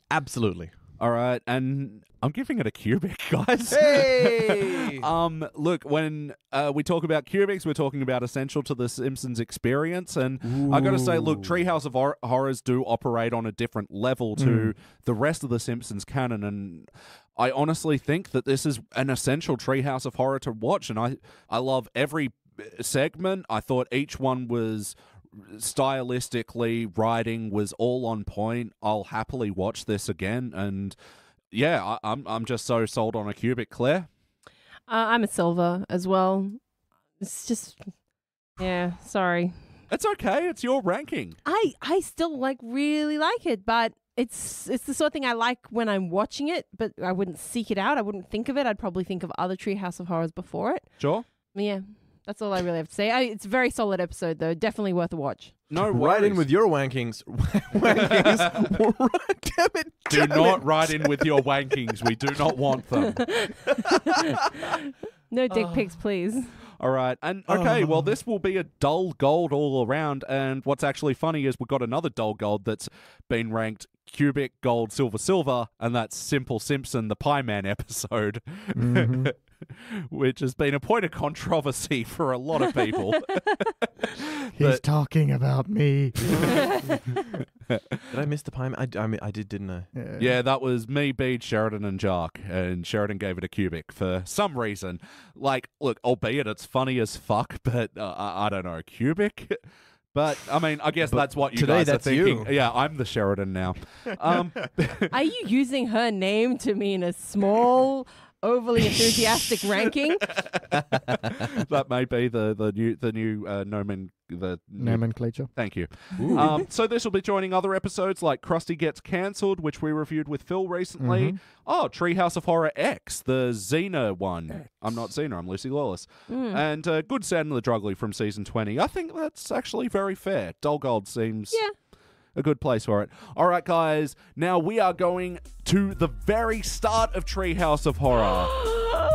We are going all the way back to season 2 and watching Treehouse of Horror 1. We are seeing where it all began. Guys, we will be back. Treehouse I feel Origins. pre-nostalgic. I don't know what that is. Pre-nostalgic, yeah.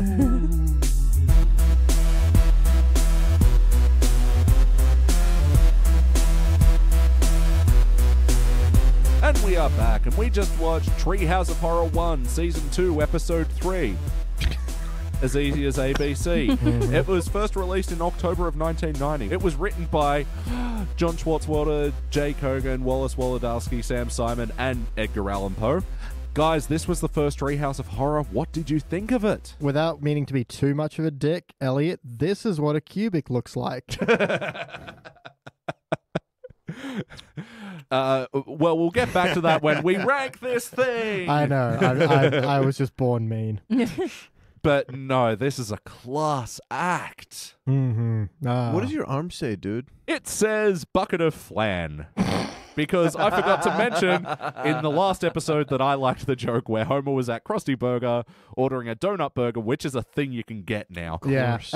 Back, I was about to actually write that down as a note. I forgot to get to it. Yeah, back in the day when this was an absurd food. Who would want a donut burger? Oh, shit. Yeah. It is funny, though, that they make these jokes like, oh, can I get a trunk full of lard? And now that's just a meal deal at McDonald's for children. That's a number 5. My favorite joke about the terrible fast food epidemic in America is the one from Parks and Rec, where it's like, how is this a child size? Oh, that's actually the size of about a 4-year-old child if it was liquefied. Yeah. No, totally. It's just funny how these Your things water has 27 calories. Yeah, guys, Treehouse of Horror 1, this is where it all started.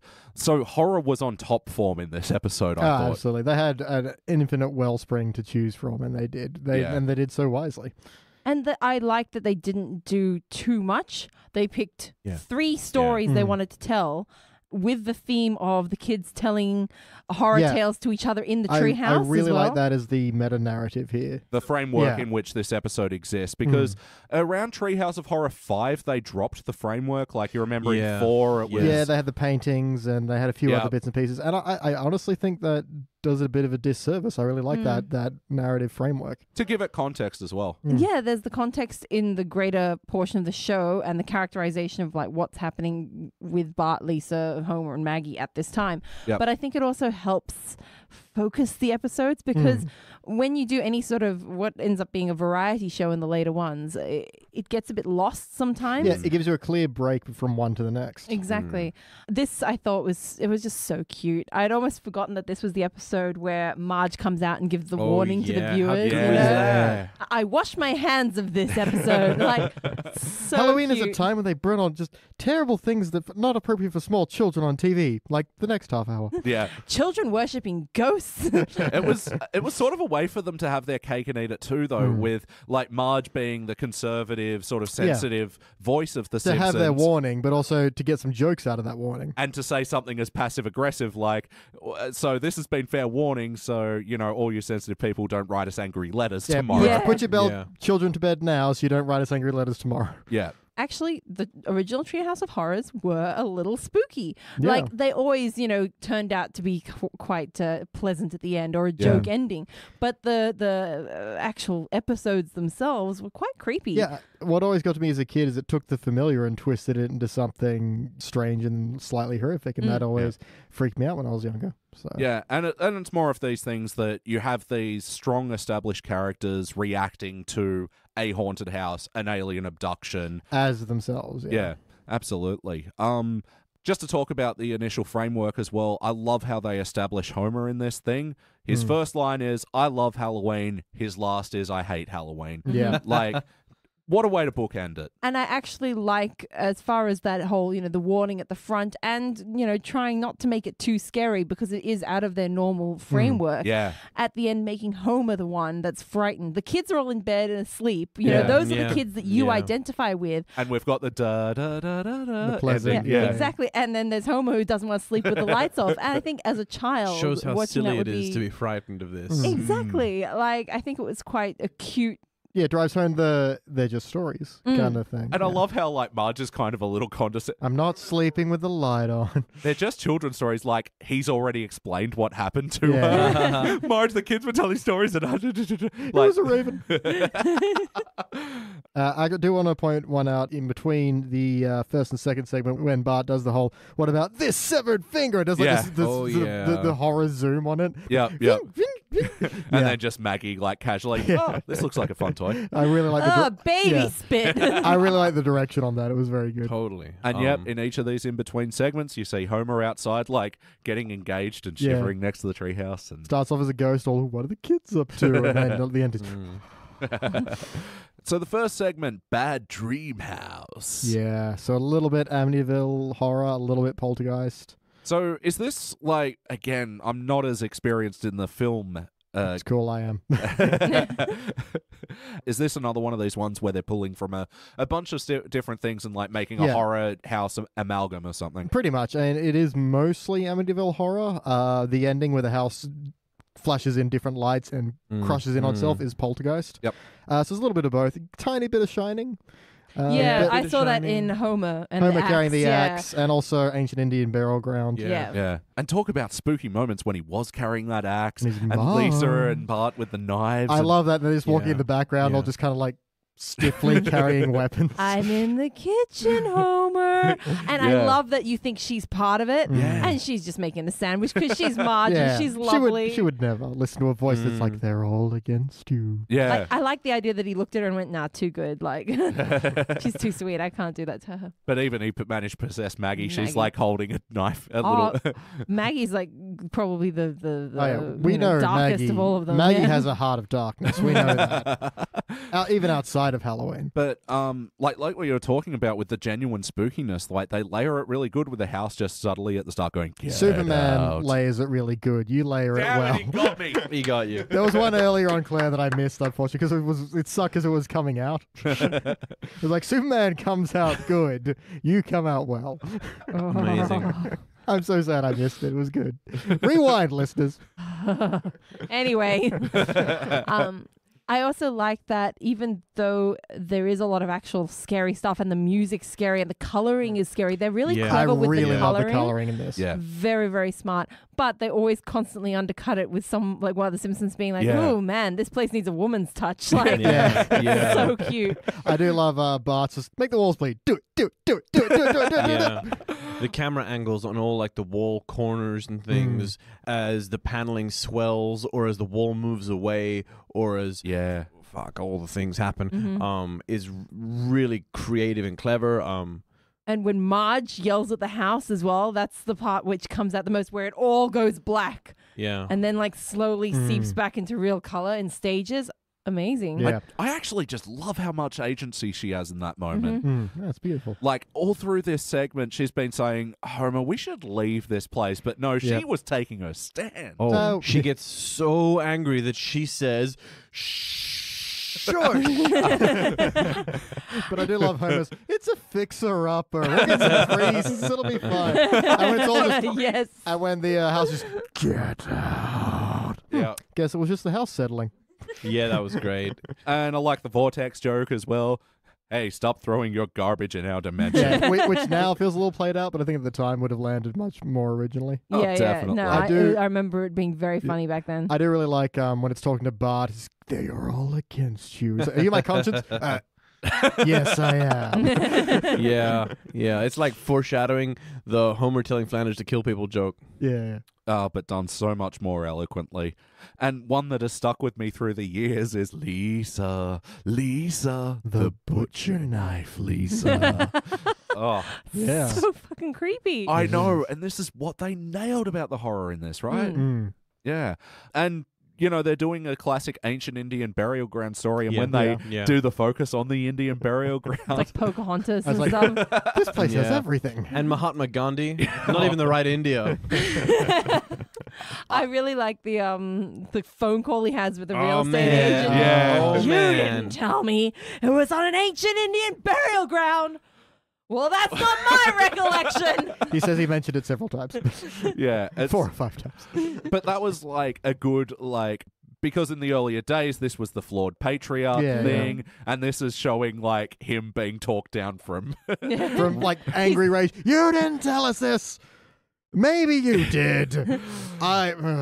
Family, I've got a confession. He Yeah. did. I also like when he gets angry, like he's trying to convince Marge, He goes, it's not a few dollars, it's a few $1,000. Yeah. Like, Floats up the ceiling. It's like, high ceilings. Yeah, yeah. No, I think I really, really like when the house is just running through. It's like, your eyes will burst, your guts will swell, and some horrible stuff. Yep. Maybe Again. your brains. It's, like Yeah. it's almost Yeah. running out of ideas.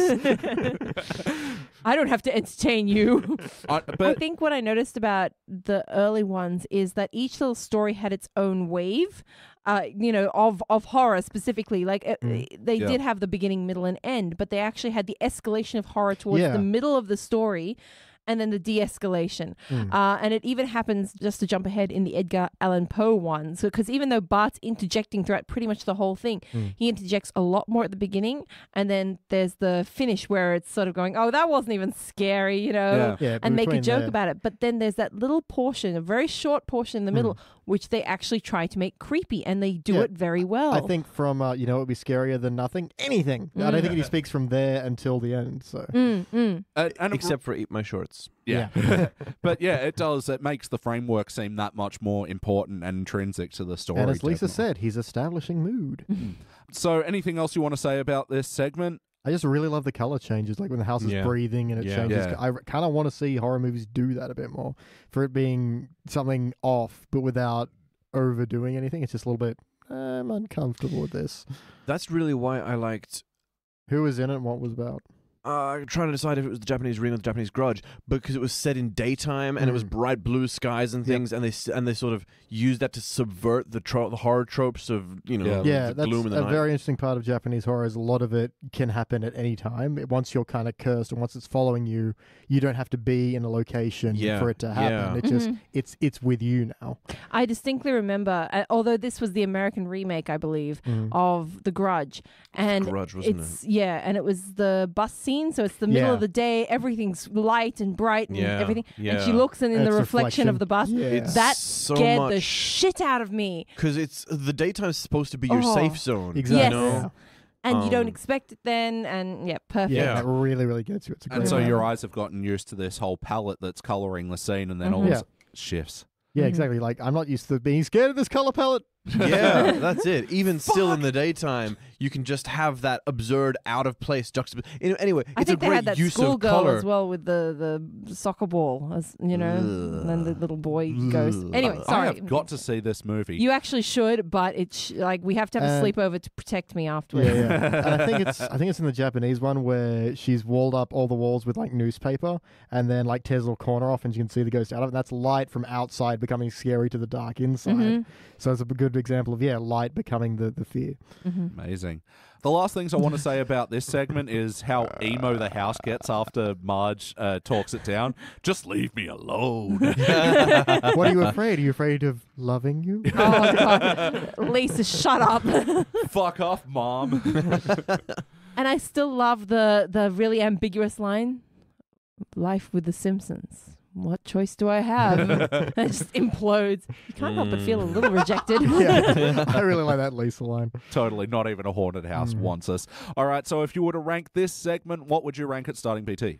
Cubic zirconia. Claire pick? Claire? Yeah, I think I could go for cubic for this one. I gotta put. I feel like I'm gonna put it somewhere between a gold and a cubic. Sure. Like in a way, I think the whole episode sits there for me. I'm not sure just yet because we're gonna talk it out. Yeah, that's fair. But it hasn't got that really like tight sense of pacing that some of the real cubics do. Okay. But it's just beautiful to behold. I kind of agree with you. There is a little not quite all the way there, but if I was to fall on the fence, I would say cubic.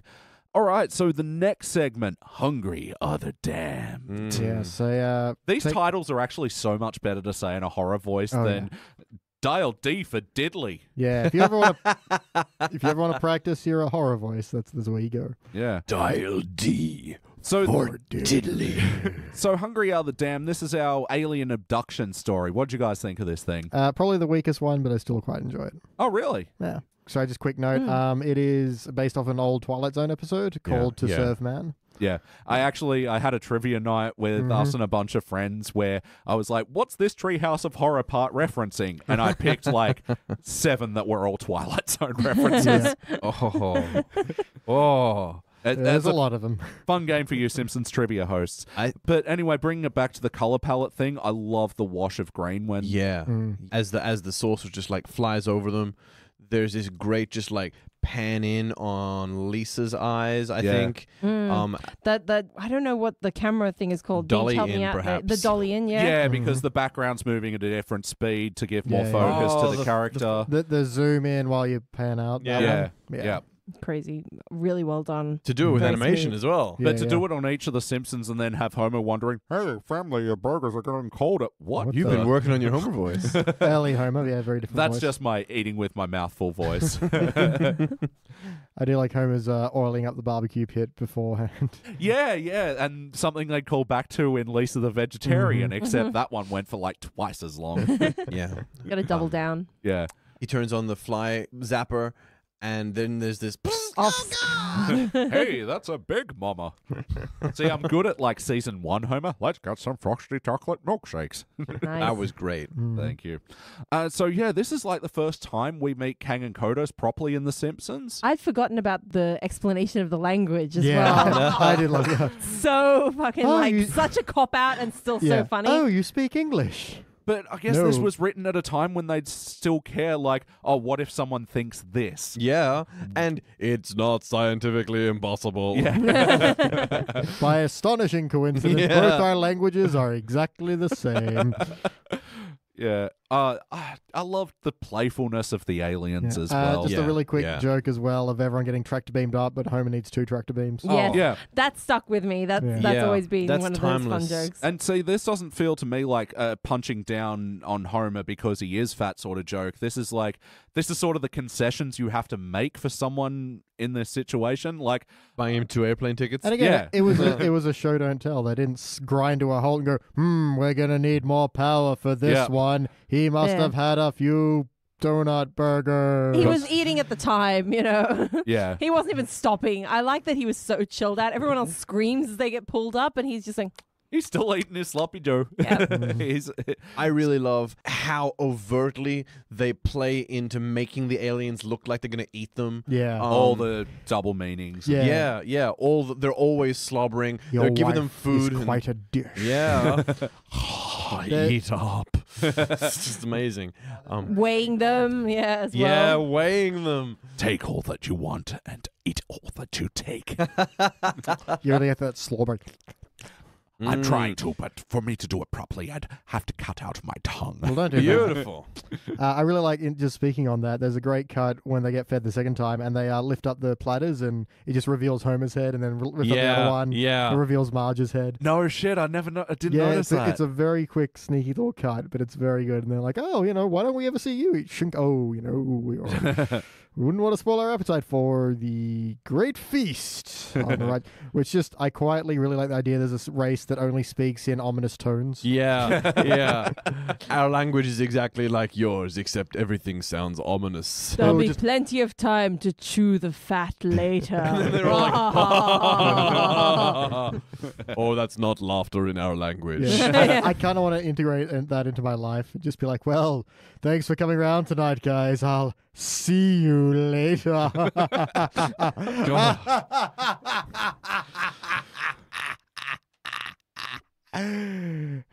He says that at the end of every dinner party. Start integrating it. I also like that Lisa's like, something's not right, but she doesn't Yeah. actually say what she thinks is wrong. It's left up to the audience to, follow her train of thought. But yeah, she does that. Like, It's just like, them making these, sort of puns essentially. yeah. And her looking at them while everybody else scoffs at their food, not just scoffs like, Hey. Hey. Scoff your food. I really liked the weighing them scene. First off, that's way menacing. And then, like, they're looking at how chubby Bart's gotten, and they're like, oh, pretty good. And then Homer gets on, they're like, whoa, look at the size of that one. I loved the evergreen joke that they made when we're like, this cable television is excellent and it's got 1 million channels from 1 million galaxies. Do you get HBO? No, that costs extra. And the reveal with the book, I feel like it's the dusty book thing has been done 1 million times, but Yeah. trying Yeah. to keep it in the context of the early 90s, like this was a great bit. It's also, a lift from the Twilight Straight Zone. from the episode. Oh, So, no well, shit. Yeah. In the episode, they have trouble translating the title, but they can start translating their language. And when the hero's getting on because they've been promised such delights in the other world, like, no, stop! I've translated it! It's a cookbook! That's pretty good. Very 50s. No, it's beautiful. There's still more space dust. Actually, one thing You get the triple reveal. I really like this. Yeah. I liked also the little forethought for them to open their The little hatch. Oh, the hatch to blow. Like, Then why are they wearing the fucking helmets, of course? to hold the drool in. It's all about the I drill. actually think it was the humidity for them. That They makes seem sense. they seem I suppose. slimy. They Yeah, yeah. produce They their own wanted mucus. to make a comfortable environment for their humans, set the oxygen level so they didn't have to wear space helmets. Nice. Those are Also, some considerate Maybe aliens. it's like alien hairnet, for preparing the food. They don't want to drool in the food. Oh, Drool net. Yeah. Drool net, Yeah. and they just wore them forever. Serac the Preparer. Which they said before, if you want to say my name, you'd have to cut out the tongue. And Well, choose Sarah. hey, none of the humans said Serac the Preparer. Yeah, it's also, that's like the English translation of Serac the Ah, Preparer. okay. You Also, know. I haven't got a tongue. Fun fact. Now, I like how Sarek the Preparer is holding a tissue up to the panel of his, up to the glass of his helmet. He should have just opened his hatch. His line of this will give the humans a delicious flavor. Yeah. I mean, who says that to themselves when they're cooking? I'm going to start saying ominous things. Oh, amazing. I like the idea that they were actually using a cookbook for 40 humans to feed the 5 Simpsons. Like, He was just dividing the recipes by 8. that sounds like maths. And I like how when Homer's like, so the whole family are convinced that the aliens are going to eat them, and Homer's still yelling at them with a mouthful of pork ribs. No one. I want what he's eating. Yeah. That sounds delicious. No, right. Oh, radish rosettes. They're very hard to make. You're an intelligent You're an species. advanced species. Yep. I really like. Poor Sarah walked his fingers to the bone. Clearly. I slaved for days for you people. And when they You're get not dropped, the only ones with feelings, you know. Each of these had an emo ending. oh, they did, right? I really liked the line when they're getting dropped back and they're being like chastised by the Yeah. aliens. Mine's Yeah. like, for an advanced race, they really rub it in. Like, Actually, my big sticking point on this is really Lisa irks the shit out of me because she's like, she's all poetic and like, oh, truly there were monsters on that ship and we were them. It's like, no, it was you. You could have said, I'm really sorry, guys. I kind of fucked that up for us. But no, you didn't. You're all like, oh, we were the monsters all along. but that's such a Lisa thing to do. And then it's Yeah. immediately cut into by Marge going, see, this is what we mean when we say you are too smart for your own good. That is so dark. Yeah, Lisa. Yeah, Way to ruin thanks a lot, paradise Lisa. for us. Does anyone else have anything else to say about this section? It fits with the theme of Lisa accidentally ruining things by trying to make them better. Hey! There we go. 2 Treehouse of Horrors in that playlist. I was going to say there's a color shift when she holds up the book and then Kang or Kodos is then standing behind her and everything changes colors. Yeah. It's very cool. Yeah, they really played with the animation in a spectacular way in this episode and in this segment. You think of the lower budget they would have had back then. I feel like they do so much more creative things with it. Yeah. Like what they do Yeah, when with they have the limitations. Yeah. I mean, they do a lot with HD that makes it look great. However, I don't feel like they always use it in an intelligent way. Does that Yeah. make sense? No, absolutely, because I think with the HD era, they put more of the animation into like extra movements, and that's not really what you see the Simpsons do. It's like the impressive stuff comes from the set dressing and the stylistic stuff of it all. Hi, Sean Connery. I've got a tennis game at tennis. All right, so if you were to rank the what do they call it? Hungry. If you were to rank Hungry Hippos. Hungry are the damned. if you were to rank that, what would you rank it? I'm at a Gilva. Yeah, I'm sitting about there as well. Yeah, I'm going to leave it at Gilva for the moment. It's just likes a bit of jokes. Yeah, I'd say this was a Goldbick. A Goldbick Zirgoldium. A gold zirconia. Well, I mean, I agree with them. It's Gilva. It's sort of lacking a little punch or something, but stylistically, it's amazing. Why you go big go? I think just talking about it here, I felt a lot more impressed with its use of tension and foreshadowing and a lot of camera angles and things that were really funny. I really liked that the whole way through. Maybe just it was a little more like tongue-in-cheek the whole time. Very Twilight Zone is never really like scary so much as it is just like strange tales of the sci-fi. Strange fiction, Yeah. In reflection, I kind of want to bump this to a gold because I'm thinking about it now, and this is the one that survives entirely on its tension alone. This is the least violent Treehouse of Horror I think there is. Yeah. Like, all they do is eat lunch. Everything else is just ideas. The whole point is that it's not scary, but it makes you think it is anyway. Pretty much. The And Simpsons The get Simpsons get invited to to lunch. Yeah. To a lovely garden party. Marge eats radish rosettes. Yeah. All right, cool. Well, the last segment of this is The Raven. And holy fuck, I don't know where to start. Can someone else start? No, I wrote down 1,000,000,000%. Yeah. Wow. This has actually got my least notes out of everything because I don't know the words that he said. Once upon a midnight That's- weary, as I swam a big week and weary. That was actually one of my almost negative points, I suppose, about it, is unless you know the poem, the way that Homer, when he gets angry, the way Yeah. he speaks and he mutters or mumbles and deadens the words, it means it's very hard to follow along with everything he says. Some of it gets lost. It's not such an issue because the meaning is still there.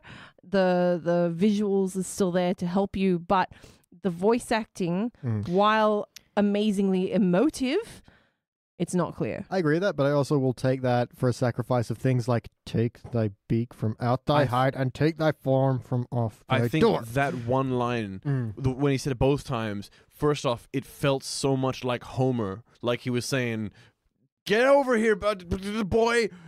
Take that beak from out thy heart, and take thy form from off thy door." See, from out thy heart. Oh, it's so Homer. but see, that's the thing. We remember that line because we can hear that line. It's all the other shit that happened before Yeah, there are it. a few lines before where that you're where like, it is "Do you a bit believe?" hard to hear. Yeah, But- so that's my only downside. But as a child, did not matter because you're not going to follow the entire poem when you're 5 years old anyway. No, 6 this years is old. more that you understand what's going on because of the Yes. visual clues, the context, things like I noted down the Seraphins bit because like that really threw me off. I'm like, what the fuck is it all Seraphim about? swinging a secret sensor. But it was all about establishing the mood. And, you know, this is a poem from a different time. And I gotta say, like, as far as vocal performances go, I felt Homer doing this. And it made me think, why don't Simpsons do, like, a Shakespeare fucking direct lift? Well, that's or- something I only really appreciate on this viewing is how amazing a risk to do Definitely. classic Word for literature, word. for word, in their second season and their first Halloween episode. But also to have Bart undercutting it the whole time. Quoth the Raven, "Eat my shorts." Yep. So a lot of visual references to Poe's other works. So Yes. I only saw this time, and you picked it out. He's got a he's got a little mug next to him, which is the cask. I'm going to pronounce this wrong. Cask of Amontillado, which is a name of an Edgar Allan Poe short story where a man tempts another man to his death, saying, "Oh, I got the cask of the good stuff, the Amontillado." He drops House of Usher, Pit and Pendulum, and Telltale Heart on his head, And there's also the actual bust of Poe in the study. That's one of the first shots as well. So there's lots of different references. Yeah. Yeah. You're talking about the angles in the Haunted House before. The angles in this Yeah. one. Yes. Everything's Beautiful. elongated and distorted a little bit. It's all in purples and Bookshelves things like like that. stretching and curving up, the curtains in the breeze, Yeah. the undershot of the Raven. Oh, the shot of him hitting his head and the Raven's just circling. Nevermore. Doing a little Warner Brothers Tweety Bird Yeah. thing. And see, that's how you drop Beautiful. Warner Brothers in something. You don't do a whole Wile E. Coyote skit. You just have that little taste. The little taste. Amazing. It is really amazing seeing a show done bad and done well in this way. It's Why we do it. You guys should all do your own podcasts, guys. This is really fun. but not about Simpsons. That's our territory. Stay off our turf, motherfuckers. We will Stay off shank the west you. side. What else have you guys got to say about the Raven? It feels like we haven't even scratched the surface. Well, it's just a great example of taking your classic literature, doing it word for word, but also puncturing on all these visual jokes until why you literally tries to choke the Raven. You know, it actually really ties into the Simpsons characterizations of Homer being the flawed patriarch and Bart being, like, somewhat antagonistic. Yeah. I also like the context that it was in the grand scheme of the Treehouse of Horrors. Yeah. Lisa's reading the story. Exactly. And it's like, oh, is that a school book? Don't worry, Bart. You're not going to learn anything. And I like it as a Bart and Lisa thing that even though he's clearly fucking bored throughout the whole thing, he's still playing along and he says his line of nevermore. You know, he agrees, all right, I'll only say nevermore, you know. Yeah, and then on the other side where he's like, that wasn't very scary. It's like, well, it was written in 1886. I guess people were easy to scare back then. Yeah. I like they liken it to a Friday the 13th one. Yeah. as well. I quite liked how smoothly they managed to work in narration and conversation in the same cuts. Definitely. Like, I think almost any other situation where you've got a narrator and audio lines by the cast, it always feels very stilted, or like there's always the fourth wall bit where someone says something and the narrator's like, well, hey, I'm just doing my job here. And Yeah, I'm just narrating. yeah, and they managed to have these really quick, like, interspersions between quoth the Raven, nevermore, quoth the Raven, nevermore, and it flows really seamlessly. That was really impressive to me. And also to bring it back to the whole, this is a horror episode of a comedy show thing, and then something really suspenseful happened. This better be good. Infinite props to James L. Jones on this one. And that's the Definitely. thing. It was actually his reciting of the poem was very, very amazing. Like it was spooky. It was just he sped up as it got to the climax, and Really drove the tension. definitely. This is just stylistically brilliant, and having James L. Jones, what a brilliant choice, because that deep, resonating tone. I mean, there is a reason we have paid tribute to him on so many episodes of The Simpsons Index. Yeah, and we it's love you, James L. Jones. J.E.J. We love you, James L. Jones. James L. Jones. But yeah, it's not just the voice; it's the performance. You know, when he's got filled me, thrilled me with fantastic terrors never felt before. It's like, ooh, tell me more. Yeah, the poetry of the whole thing tied in, and it didn't feel detached from The Simpsons, which is... oh, they definitely Simpsonsized it, yeah. Yeah, and I just love how much this segment has resonated with people over the years. I have seen more reference to The Raven, The Simpsons than I have... The Raven, yeah. Yeah. If you were to rank this segment... Diamond, stud, and cubic. Yeah, I think so as well. Yeah, me too. I would go with gold. Why? Why have you chosen to be wrong, Claire? I know. There needs to be more fart jokes. Yeah, if they just farted the whole way through instead of reciting like a boring poem. Oh, can I change my vote?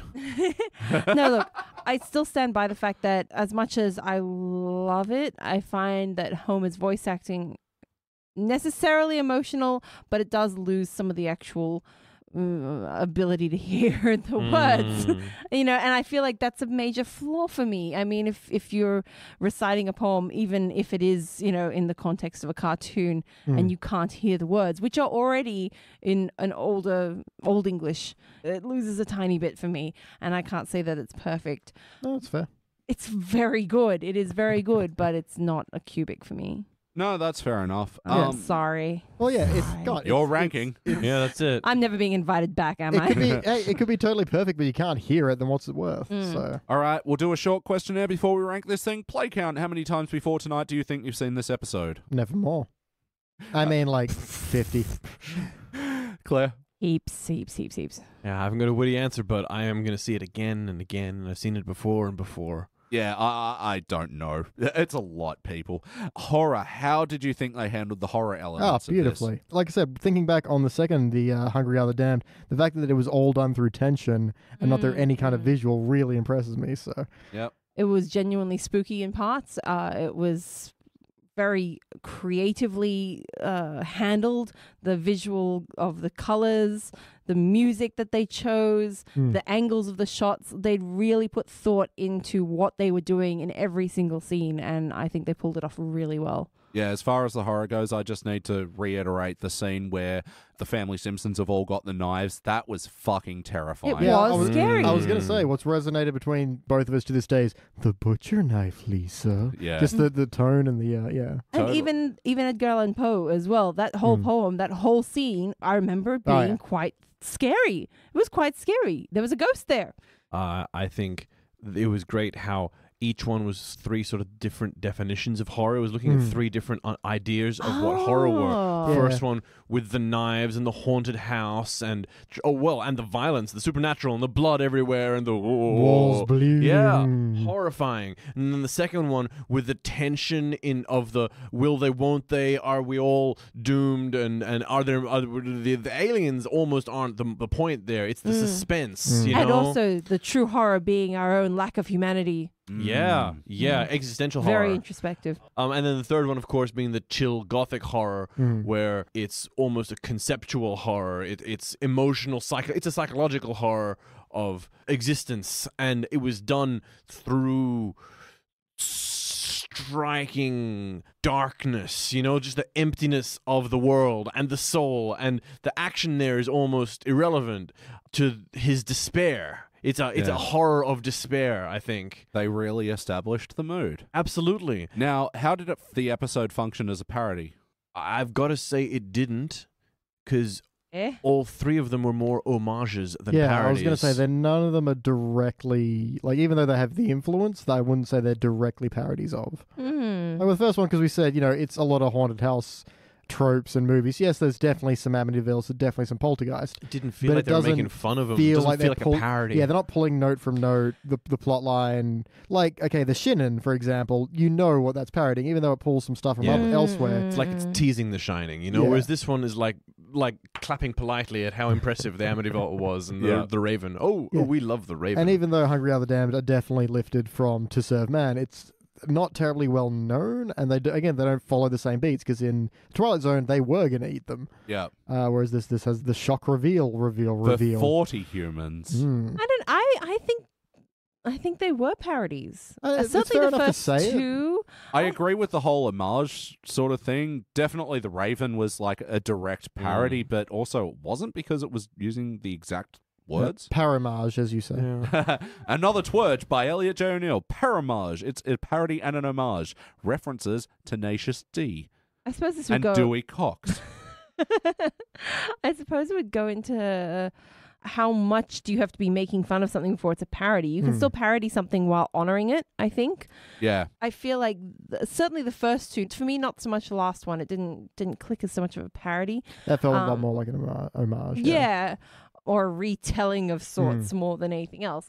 But the first two definitely had parody elements. I mean, the joke about what's this hole in the wall? You know, that was They a both joke had about punchlines. that. They had punchlines, but especially the house one, I remember there was punchlines all through for various things. I mean, the story as a whole had a punchline of the house killing itself rather than hanging out with the Simpsons. So I do feel there was quite a good parody element, not quite the same way that they parody later seasons, but I think it was well done. Yeah. Oh, it's amazing. And respectful.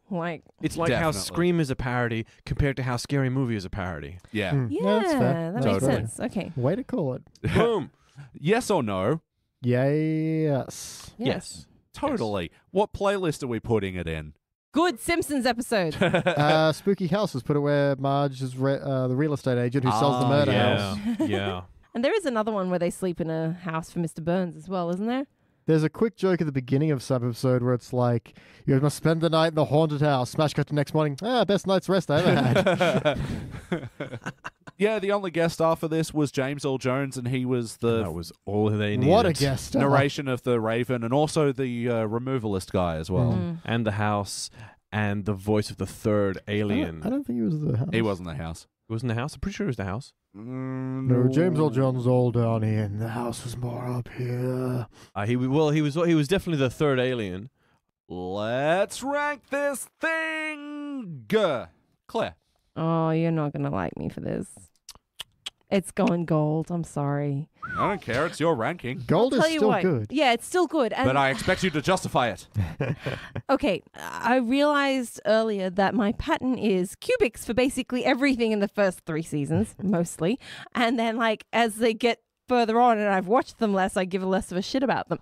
So, but what classifies as necessary compared to very, very, very, very good? This is an incredibly well done episode, and I would definitely recommend it for everyone. But I don't think you need it to understand The Simpsons.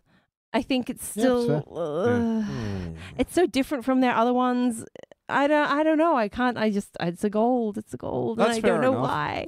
And my ranking is cubic. And look, I don't like to make the argument, you need to check this out for posterity. You need to start here because this is where they started, Yeah. This is the first Treehouse of Horror. So, of course, you got to watch the first. No, but I think there is something unique to the Simpsons experience that you need to watch in here. And that's why my vote's cubic. But I get the gold standing because it's actually not the most well-realized Treehouse of Horror, which you probably pin down because it's the first, but it's also amazing because they are making some really risky choices. Yeah. They are making some... doing the episode at all. Absolutely. It is so clever. It is. And they're making some very bold animation choices, which...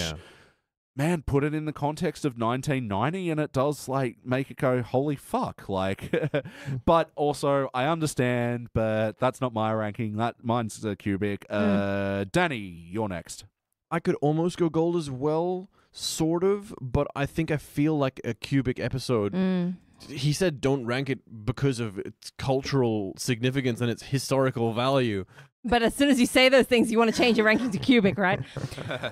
I think is really important part of The Simpsons because it did spawn decades of Treehouse of Horrors, and this is when it wasn't part of an on-running gag. This was them making a really bold choice, you know, being really brave and trying something totally different in their second season when they could still, they're not a success by your second season, you know? Definitely. They're still a risk that Fox are taking or whatever. Especially because Treehouse of Horrors, they air earlier in the season, like... It's episode 3. Yeah. It's crazy. This is, I mean, they've been around for a year and a half. They're, Aw, little baby Simpsons. I know. Even in their first couple of seasons, they did like the war one with all those like war movie references and things. So they do try things that were inventive and creative, especially back then. But this is such a departure from everything they've done, and so early on, and yet it's still done filled with references, filled with highbrow intelligence, filled with camera angles and color, use of color, and is so really creative and used as a tension and to push their horror and their thriller and their suspense and Don't cry, it's okay. BT? Picture, if you will, a scary door. You open it with a key of imagination. Behind it is a cubic zirconia.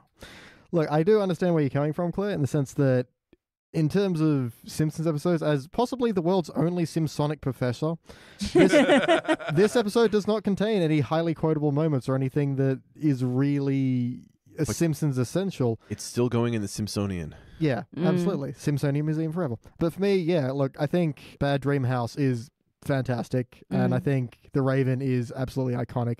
Even if you don't get a lot of quotes or anything out of this, I think it is still just a fantastically perfect episode. Not perfect, but fantastic. Yeah. Highly deserving of all the praise I can possibly lump upon it. For me, that's a cubic. Yeah, and it's actually something that I actually like that you said gold, because we're not allowed to split our rankings, but I'd say Dull Cubic Zirconia is actually a pretty good reflection of what this episode is. There are higher places to go from here.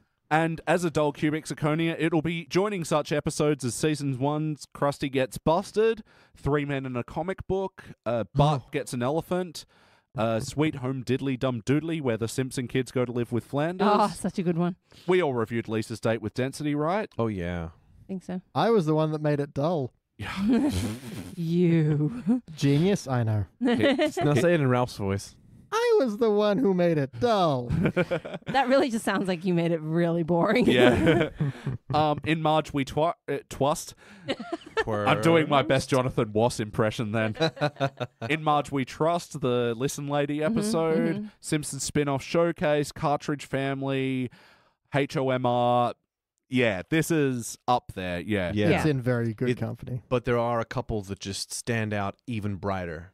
Absolutely. Yeah. Well, I think, as I've probably said every other time that I've had to argue between gold and cubic zirconia in my own head, I think with that difference, it's a purely gut feeling. It's how you feel about the episode, because they're both basically creme de la creme of Simpsons. However, it's what you instinctually feel about the episode, what your connection is to it. Absolutely. How many times have we said, the guts are saying this? Yeah. Absolutely. Okay, guys, that has been the third Treehouse of Horror. Claire, thank you for joining me in the spooky studio. Thank you for having me. Thank you, BT. You'll never be rid of me.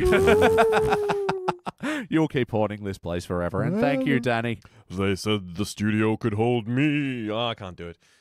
Now time to return to the crypt. Guys, thank you. And that has been Treehouse of Horror the third. And that's all the mustard in the haunted house. Thank you for checking out the Simpsons Index podcast. Don't forget to go to www.thesimpsonsindex.com for the spreadsheet and information about upcoming episodes.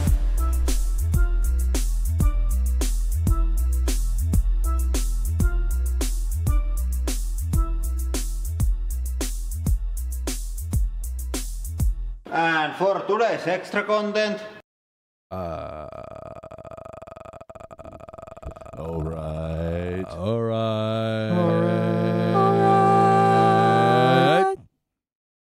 Goodbye, Michael. Is it too loud when I do this? No. It's Is not it loud. too loud when I do this? Yes. Go away, Daniel. Oh, really? I'm working on my, movie announcer voice. It is quite loud, though. You've I'm got working on my movie announcer voice. I'm gonna start, like a movie phone or like a trailer.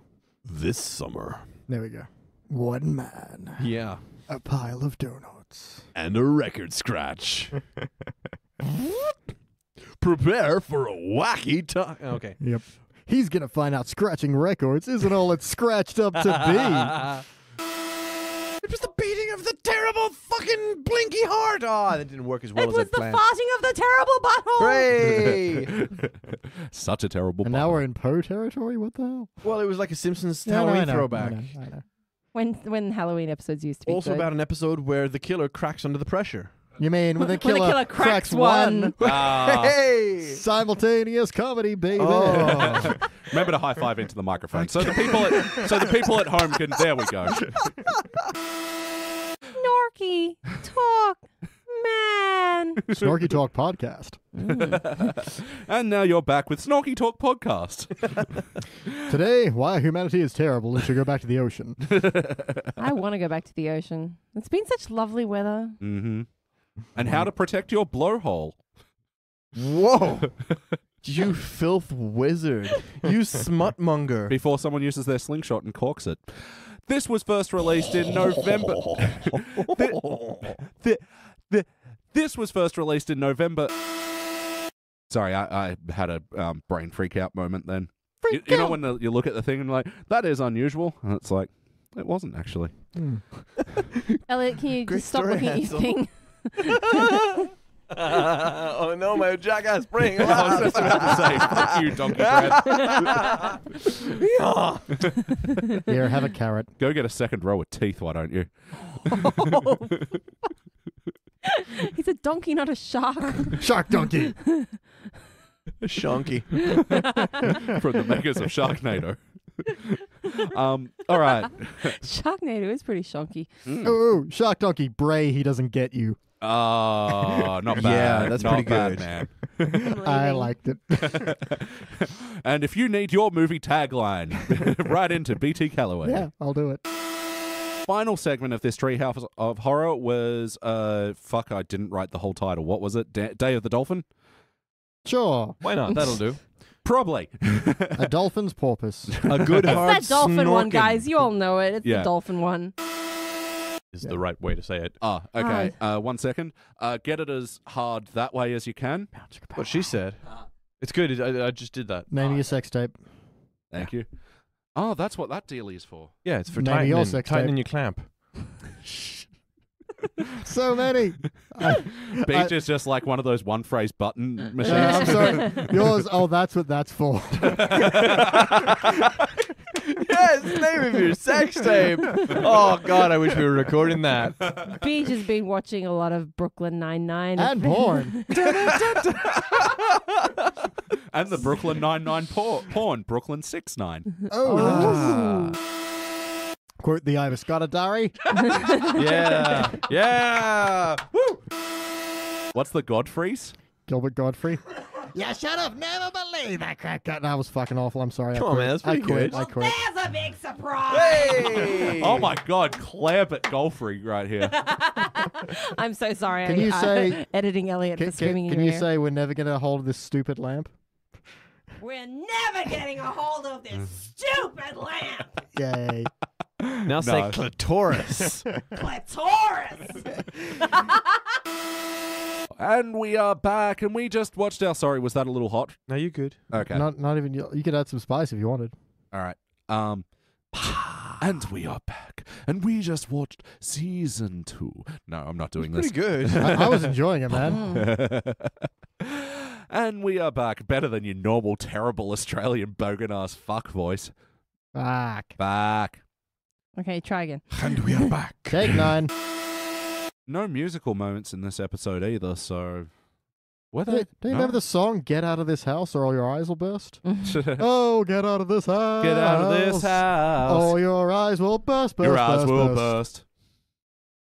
Stop breaking shit. Yeah, Jesus, Dan. Yeah, what are you, Limp Biscuit? Honestly, What is this, 2002? Get a room, God. Yeah, Fred Durst and Wes Borland. I like Wes Borland actually. Me too. He has a really good If band. only he did more whining and Les Les Borland. Borland. I don't know where I was going with that. I liked it.